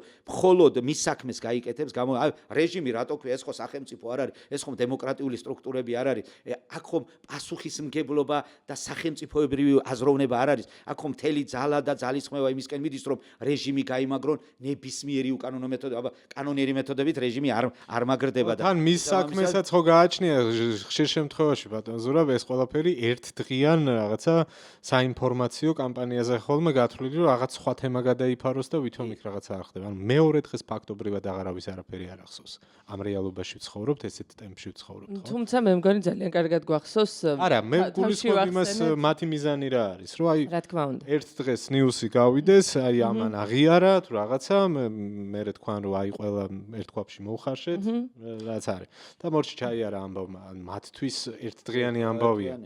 არა, პოზიტიური ნაწილისკენ მივდიოდით, რომელიც სულ გახსოვს და არ გვავიწყდება, არის სანქციები, მეგობარი აქტი ვახსენეთ დასაწყისში და მე აქციებზე როცა ხედავთ ხოლმე, გუშინ გავბედე პირველად რომ თქვენთან მოვსულიყავი, ისიც ბევრ ადამიანს თხოვე რომ ეშუა მდგომლა, მე მორიდებული ვარ, აი რა პროფესიიდან უცნაური ჩვევა, მაგრამ მორიდებული ვარ. ჟურნალისტი პირდაპირ უნდა ხო, აი მიკროფონი რო არ მეჭირავს, მერიდება ხოლმე და ამიტომ დიდი ხანი ასე შორიდან გიყურებთ, გულშემატკივრობთ და ძალიან უშუალო, ძალიან უბრალო ადამიანები ვართ. ნამდვილად. სრული მნიშვნელობა. რა ძალიან თვალშისაცემია ხოლმე და შესამჩნევია, თქვენს გარშემო და პატიმრების ოჯახის წევრების გარშემო მუდმივად ტრიალებენ ადამიანები და არ მგონია რომ ყველა დიდი ხნის ნაცნობი იყოს თქვენი ხო შეძენილი ხალხი ამ პროტესტის ნაწილში და სულ მაინტერესებს ხოლმე აი ამ ხალხს, ვისაც თქვენ ყოველდღიურად ნახულობთ კონტაქტებით, სანქციებზე რა მოლოდინებია? აი მეგობარი აქტი ჩვენ ერთ-ერთ გადაცემაზე ვთქვით რომ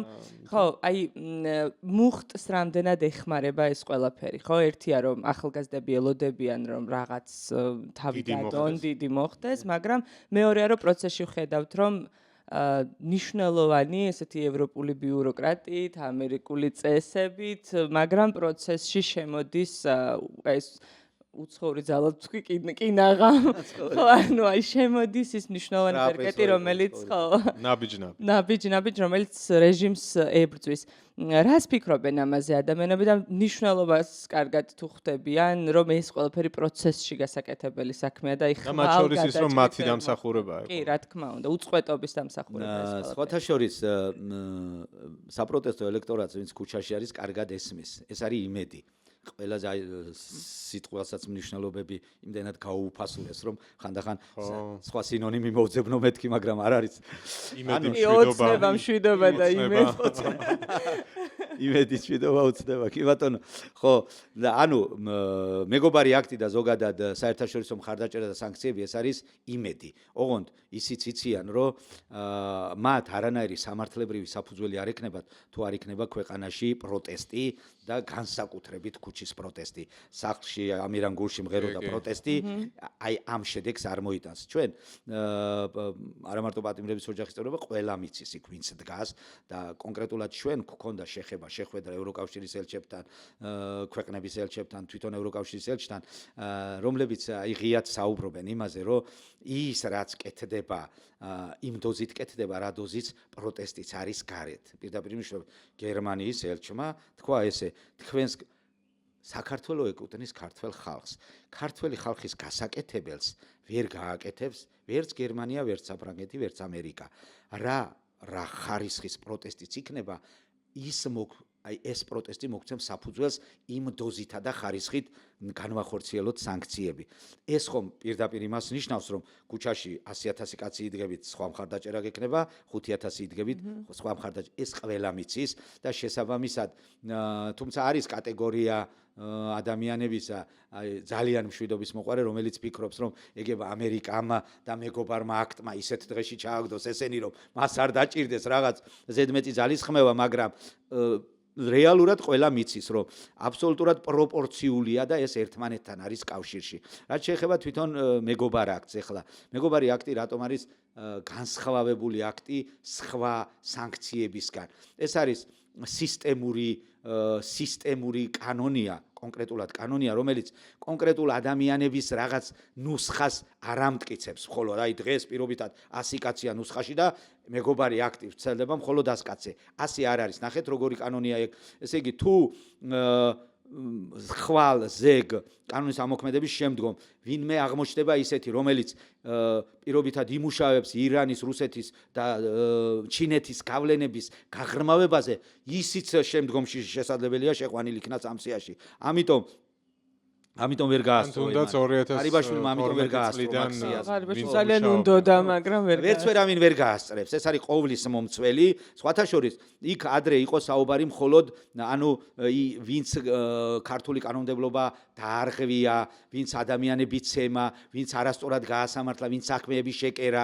თავიდან მეგობარი აქტი მხოლოდ აი კონკრეტულად ამ თემებზე იყო ორიენტირებული და მხოლოდ ამათ დასანქცირებაზე იყო, მაგრამ მე ამან ფართო ხასიათი მიიღო და საუბარი წავიდა იმით, რომ ვინც დემოკრატიას უთხრის საქართველოში, ვინც შემდგომში ამას გააგრძელებს და ვინც აი იმ სამი ძირითადი ბოროტი სახელმწიფოს ინტერესებს გაატარებს დემოკრატიულ საქართველოში. ანუ ეს იმხელა სამართლებრივი აქტია და ისეთი ძალის მქონე ვხედავთ ხომ კომიტეტი, კონგრესი, სენატი და პრეზიდენტმა უნდა მოაწეროს ხელი. გარდა ამისა, ამერიკულ სანქციებს და მათ მიერ გადადგმულ ნაბიჯებს რაღაც დომინოს ეფექტიც მოყვება და ამ ყველაფერს გავლენა აქვს სხვა ქვეყნებზე. ჩვენ ხომ ვხედავთ საგარეო პოლიტიკას, გლობალურ პოლიტიკას ვხედავთ, ყველა მიჩერებულია ამერიკის უკრაინასთან რაც ხდება, იმის მიხედვით ევროპაში, ანუ განმსაზღვრელი არის ხო ვხედავთ ამ ყველაფერში, ნატოში დომინირებული მდგომარეობა უჭირავს, ევროკავშირის ძირითადად სულ მიჩერებულია ამერიკის პოლიტიკაზე და ასე შემდეგ და დარწმუნებული ვარ, კიდევ უფრო მეტად გააქტიურდება ევროპის სანქციები და განსაკუთრებით მნიშვნელოვანია ჩვენთვის ბრიტანული სანქციები, რომელთანაც ჩვენ საბანკო სისტემა მიბმულია და არა მარტო მურუსიძემ ვერ უნდა გადაიხადოს კომუნალურები და ისა, რა ქვია, ბარათით, არამედ თვითონ ოლიგარქმა, დე ფაქტო პრემიერმა და მე მიხვდებიან დღეში. მე ამ პროცესის შემყურეს თანდათან მაქვს ეგეთი განცდა, რომ ალბათ ის ხალხი, ვისაც ფანტაზია ჰქონდა, რომ აი ვინმესთან ამას დაალაგებდა, ან კიდევ რაღაცა იმედები ჰქონდათ, რომ არა ჩვენ არსად არ გადაგვიხვევია და ესე ჭირდება ქვეყანას კაცო. ასე რომ ვიძახდნენ და მოდი ვაცადოთ თუ რაღაცა, ანუ იმედია ეს ხალხი თანდათან ხვდება, რომ რაღაცა სხვანაირად არის და ისე არ არის, როგორც შეპირდნენ. შიდა პროტესტის გააქტიურება, ის გეგმები, რაზეც თქვენ გვესაუბრეთ და საგარეო ასპარეზზე მიმდინარე პროცესი სანქციებთან და რაღაცნაირად ლოგიკურად ეწყობა ნაბიჯ ეს ყველაფერი. ყველაფერს თავისი წვლილი აქვს პროტესტს, სანქციებს, საგარეო ურთიერთობას, ყველაზე სუსტი რგოლი ამ ამბავში მაინც პოლიტიკური პარტიები მგონია, რომლებმაც ვერაფერს ვერ მოაბეს საბოლოო თავი, თუ არ ჩავთვლით რაღაც ერთეულების მცდელობას, რომ ერთიანობას ხელი შეუწყონ, ძირითადად ყველა მაინც რაღაც ვიწრო ინტერესებზე ფიქრობს და თქვენც ამაში პრინციპში დაგვეთანხმეთ. კარგია რომ მოვისმინეთ თქვენგან ასევე რეაქცია თვითმმართველობის არჩევნებთან დაკავშირებით. ვიდრე დავასრულებთ, ერთი კითხვა მქონდა ჩაფიქრებული, ასე ვთქვა და მინდა გკითხოთ. შეცდომებზე ვისაუბროთ. რა მთავარი შეცდომები გამოიკვეთა აი ამ პროტესტის განმავლობაში, რასაც თქვენ უყურებთ? შეცდომების მთელი რიგი იყო დაშვებული და მე თუ მკითხავ თუ არჩევნების პროცესში იქნა ძალიან დიდი შეცდომები დაშვებული პოლიტიკური პარტიების მხრიდან და ვინც აქტიური პროტესტის მომხრე იყო იმათი მხრიდან პოლიტიკური პარტიების ნდობაც იყო შეცდომა. ანუ ნახეთ როგორ დაალაგდა სიტუაცია. იყო პროტესტის აქტიური წევრები, რომლებიც ამბობდნენ, რომ ესენი არჩევნებით არ წავლენ, რა აზრი აქვს ამ არჩევნებს და აბობოქრებული ხალხია და პირობითად 100, 200 და 300,000 რო ვართ ბარემ ბოლომდე. პარტიები ამბობდნენ, რომ არა, ეს ასე არ შეიძლება, ესენი არჩევნებით წავლენ. პირდაპირ მნიშვნელობით არწმუნებდნენ, რომ ესენი არჩევნებით წავლენ. ძალიან დიდი შეცდომა იყო მაქსიმალურად გაუპრავეს, რომ ძალიან მაღალი დონის კარგი არჩევნები ტარდებოდა და შანსი არ იყო გაეყალბებინათ. ამის პროპაგანდას იყო რომ მივსულიყავით არჩევნებზე. ეს იყო ამის პროპაგანდას არ ვიცი მე თითქმის თანაბარწილად ოცნება და მათთან პროევროპული პარტიები ერთნაირად ვითომ ამოწმებდნენ და რაღაც ექსპერიმენტებს აჩვენებდნენ თავიანთ ხალხს, რომ აი არ არსებობს და შანსი არ. აი ეს იყო ძალიან დიდი შეცდომა და ზოგადად აი ამის შემდგომ კიდე პროტესტი როცა გაგრძელდა და რაღაც ფორმით პოლიტიკური პარტიები გამოვიდნენ წინ და დაიწყეს რომ აი ვითომ არჩევნების შემდგომ ამ გაყალბებას არ აპატიებდნენ და მივიდნენ 25-ში და დაიხურეს ქუდი და წავედითო. ანუ ნახე როგორი რაღაცა ვინაიდან რაღაც კონკრეტული ხელმძღვანელი არ ყავდა ქუჩის პროტესტს და ანუ კარგად თუ ცუდად მაინც პოლიტიკური პარტიები იყვნენ თითქოს აი ამ პროტესტის წინამძღოლი, აი დიდი აბობოქრებული მასა ხომ ამ ხალხს ამ პარტიებს ხო არ მიყვებოდა ხომ, რა თქმა უნდა არ მიყვებოდა, მაგრამ სხვა არავინ არ იყო ვინც იტყოდა რომ აი მე ვარ და მომყევით და ასე შემდეგ, ამიტომ ეს პარტიები აღმოჩნდნენ ისევ თავში და ძალიან ნდობა ამ პარტიებისადმი და მთელი აი ამ პროცესის მათზე გადაბარება იყო ძალიან დიდი შეცდომა, რომ არა ყობახიძის 28 ნოემბრის განცხადება არც არაფერი არ იქნებოდა, ყველა სახლში იქნებოდა დღეს დამიჯერეთ მე თქვენ. იმიტომ რომ პროცესის გადაბარებას გულისხმობთ არჩევნებამდე და არა ეს უკაცრავად 28 ნოემბრამდე და არა მერე, ხო? ხო, კი ბატონო. თორემ მერე პირიქით უსტვენდა ყველა და ბევრი ვერ გადავიდა. გავიგე, მაგრამ მაინც არჩევნების შემდგომაც 25 ოქტომბერში ქონდა არჩევნები, ნოემბრამდე რაღაც პროცესებს მაინც პარტიები მართავდნენ, ვიდრე 25 ნოემბერს არ იტყოდნენ რომ არაფერი არ გამოგვდის და წავედით ახლა ჩვენო და აი მაშინ ხალხი კი გაღიზიანდა, მაგრამ არც არაფერი უცბად გასაკეთებელი არ იყო. 3 დღეში გამოვიდა ჭკვიანის, რა ქვია და ისეთი რაღაცა. ყობახიძემ გაგვაერთიანა თქვენ ასე ვიცი. ალბათ მათი გათვლაც ეგ იყო, რომ ოპოზიცია უსუსურია, არაფრის წინააღმდეგობის რესურსი მათ არ გააჩნიათ და მაინც რაღაცნაირად მეც რამე გვერს, აი ვითომ ხო არის ეგეთი მითია ძლევამოსილი ეს პარტია თუ რაღაცა და ძალიან მდარე გათვლებს აკეთებენ ხოლმე რა, ანუ ეგ ძალიან დიდი შეცდომა იყო ჩემი აზრით, რომ ჩათვალეს რომ ახლა ევროინტეგრაციის საკითხზე რადგან პარტიებს ბევრი ხალხი ვერ გამოყავდა და მათ რაღაც დაქსაქსულობამ გამოიწვია ეს ნიჰილიზმი, მაგარ დეპრესიაში ვიყავით ყველა, ჩათვალეს რომ ახლა აი რო იტყოდნენ რომ ზუსტად დრო ამაგეს, ახლა ხალხი გარეთ არ გამოვა, ნუ არ ვიცი, მათ ფაქტია რომ ძალიან ბევრი შეცდომა იქითაც დაუშვეს და უშვებენ ყოველდღიურად, ეს ისტერიკაც ჩანს და მე მგონია რომ ახლა თავარი სტრატეგიული კომუნიკაციის თავარი ხაზი რა იყო, ხო, რომ აი ამერიკასთან დავალაგებთ, ახლა უკრაინაში მოგვარდებიან, იქ ყველაფერს გაიყოფენ, რუსეთის გავლენები დარჩება ისევ აქ და მოდი მშვიდად ვიყოთ, ის რასაც ამბობდა, ხო, იმედის მფლობელი რა გვარია, რუხაძე რასაც ამბობდა, რომ ახლა ჩვენ უნდა ვიდგეთ და სასწრაფოდ უნდა ვლაპარაკობდეთ რუსეთთან, როგორ აღვადგინოთ კავშირები. ანუ ფაქტობრივად ეგ მთელი ძირითადი ხაზი არის ჩავარდნილი, ვერც იქ დაალაგდნენ, ვერც იქ ცდილობენ ახლა დავითაშვილის ვიზიტიდან დაწყებული და შანსი არ ჩანს, ან პულსი არ ესინჯებათ და ეს ცნობილი ხუმრობა რო არც აქანა მიგვიღონ, არც მიგვიღონ, მე მგონი ეგ ამბავიჭირთ ახლა, იმიტომ რომ ანუ რუსებსაც მაგრად არ აღელვებთ, ახლა იმათაც თავის ტყივილი აქვთ და ავიცი, იმედია სანქციებშიც არ მოყვებიან საბოლოოდ მესამე ქვეყნების დასანქცირებას რო დაიწყებენ, ამაზეც არსებობს გარკვეული ცნობები, რომ აქ რაღაცეები მიდის მოდის. ხო და ანუ იქითაც ძალიან ბევრი შეცდომები არის დაშვებული, რომ შევაჯამოთ და ყოველ დღე უფრო და უფრო მეტი დისკუსია ჩნდება ალბათ ხალხში. რუსეთისთვისაც არ არის ღირებული ქართული რეჟიმი აქ. აი დიდად მაინც და მაინც რომ აი დიდი მხარდაჭერა რომ არის გზნობა, კი, იგივე აფხაზეთის თემაზე რო ააგორეს კამპანია, მაშინაც გამოჩნდა. ვითომ ხომ მათი ხალხი არიან ესენი და პარალელურ რეჟიმში აფხაზეთსა და ცხინვალის რეგიონში რა მოქმედებებს ჩადის რუსეთი, პირდაპირ ურტყამს ხომ ამათ. აი ესენიც კი არაფრად არ უღირთ, მაგრამ რა ხდება ნახეთ, თქვენ სწორად თქვით, აბსოლუტურად დარწმუნებულია ოცნება, რომ ამერიკა, ჩინეთი, რუსეთი დაჯდებიან, განაწილებენ მსოფლიოს და საქართველოს აღმოჩნდება რუსების გავლენის ქვეშ. დატოვებენ და ეტყვიან, აი საქართველოს თქვენთვის გვიჩუქნია. ოღონდ უკრაინასთან რაღაცა. მაგრამ ხო ხედავთ, რომ ასე არ მოხდა, ამის იმედი ქონდათ და ეხლა არიან დროის გაყვანის პროცესში. ანუ დღეს რაღაცა არ მოხდა, მაგრამ აი ხვალ მოხდება. აი კონგრესში გავიდა, მაგრამ სენატში ვნახოთ, სენატში გავიდა, მაგრამ ანუ დროის გაყვანაზე არიან და იქ რაღაც პარალელურ რეჟიმში, რა თქმა უნდა, ძალიან ფუსფუსი და ღრმა მუშაობა მიდის, ეგება რამე ხაზი აღმოაჩინონ, რითაც მივლენ მთავართან და რაღაც დალაგებას დაიწყებენ, ხო?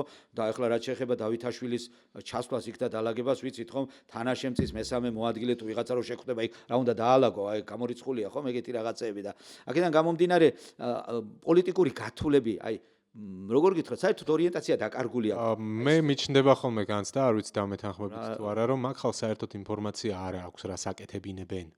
ძალიან ბევრს. პირდაპირ დავალებებს ასრულებენ, ოღონდ რატომ აკეთებინებენ ამას არ აქვს. ინფორმაცია არ აქვს.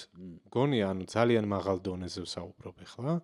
არ ვლაპარაკობ ვიღაცა ეს სპიკერები რო ყავთ პარლამენტში ახალი გამოჩეკილი მაგაზე არ მომბ აღმასრულებელ რგოლშიც კი მგონია რომ არ აქვთ ინფორმაცია, იმიტომ რომ ლოგიკური არის რა, ანუ კითხვის დასმის უფლება რომ როცა არ გაქვს გეუბნებიან რომ ასეა საჭირო და უნდა გააკეთო. არა, გეუბნებიან რომ ეს არის მართვის სტილი. ანუ მე მგონია რომ ძალიან ბევრს ჯეროდა რომ ტრამპთან დაალაგებდნენ. ანუ თვითონ მთავრობის დონეზე ვამბობ, ალბათ მაგ ხალხს ჯეროდა რომ ანუ რაღაც დროის მერე აი ტრამპის მოსვლის მერე ვიღაცა რაღაცას დაალაგებდა და ახლა სხვა დავალებები მიიღეს, ხო? ნუ რა ვიცი, მე ეგეთი შთაბეჭდილება მრჩება. ანუ მე იმის იქით მიმყავს საუბარი რომ რაღაც ეს ძლევა მოსილია ეს პარტია და რაღაც პრინციპებზე და სიმყარეზე დგას და მინიმუმ რაღაც გამართულ კომუნიკაციაზე დგას, მე ეგეთი შთაბეჭდილებას არ მრჩება.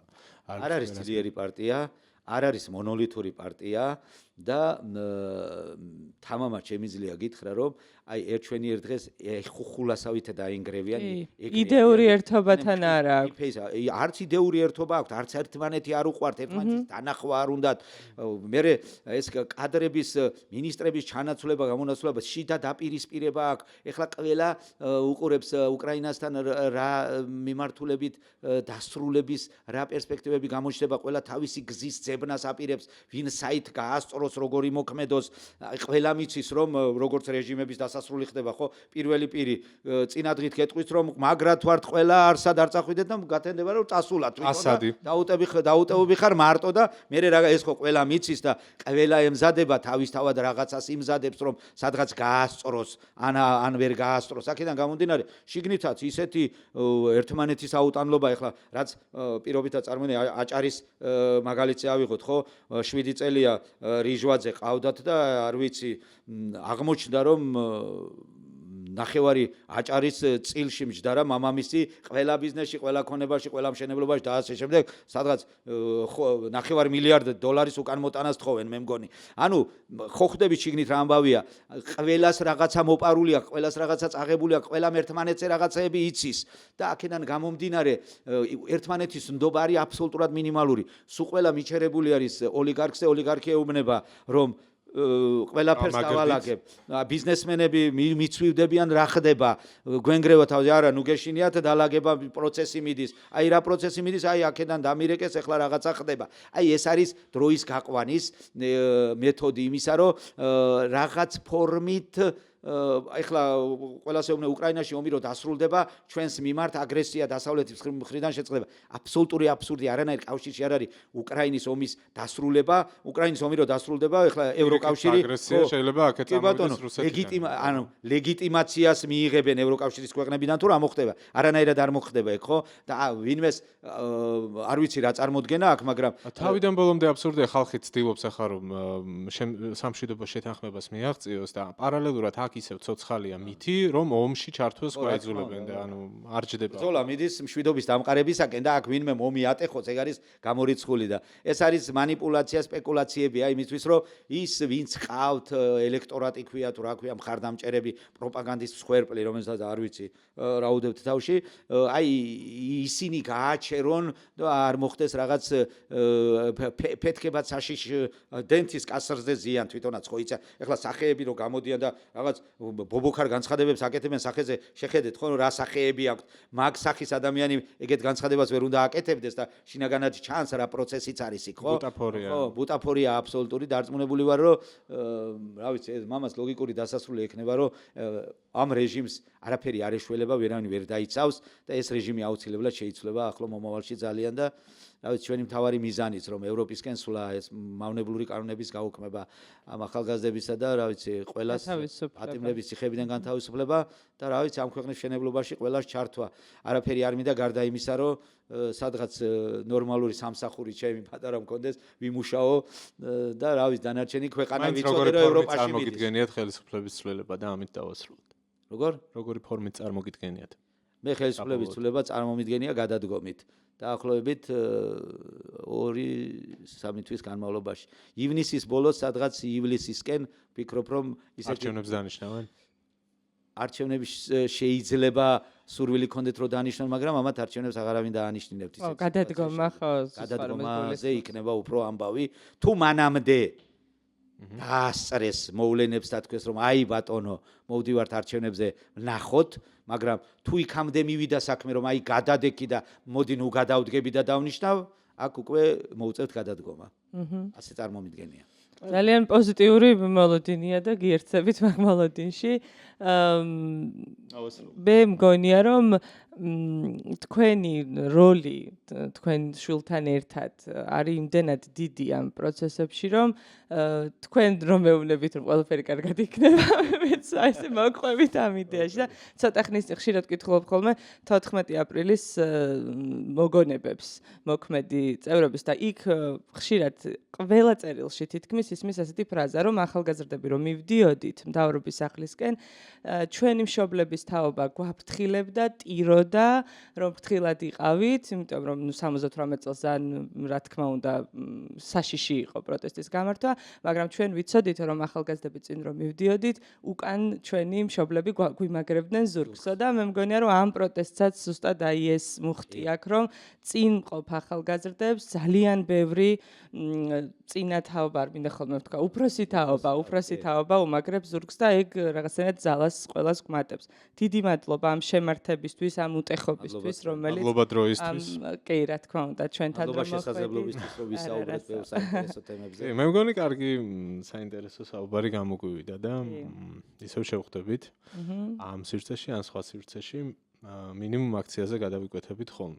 მადლობა რომ გვიყურებთ, გამოიწერეთ ჩვენი არხი, Redline-ი, გამოიწერეთ კიაფი, მარიამოს ვლოგი და მადლობა პოსტერბარს, რომელმაც ერთობა ახსენა ბატონო აზურამ და ზუსტად ეს სივრცე აღმოჩნდა, ის სივრცე, რომელმაც ამ ერთობის შესაძლებლობა მოგცა, რომ გავერთიანებულიყავით და მაყურებელთან ერთიანი ძალებით წარმსდგარიყავით.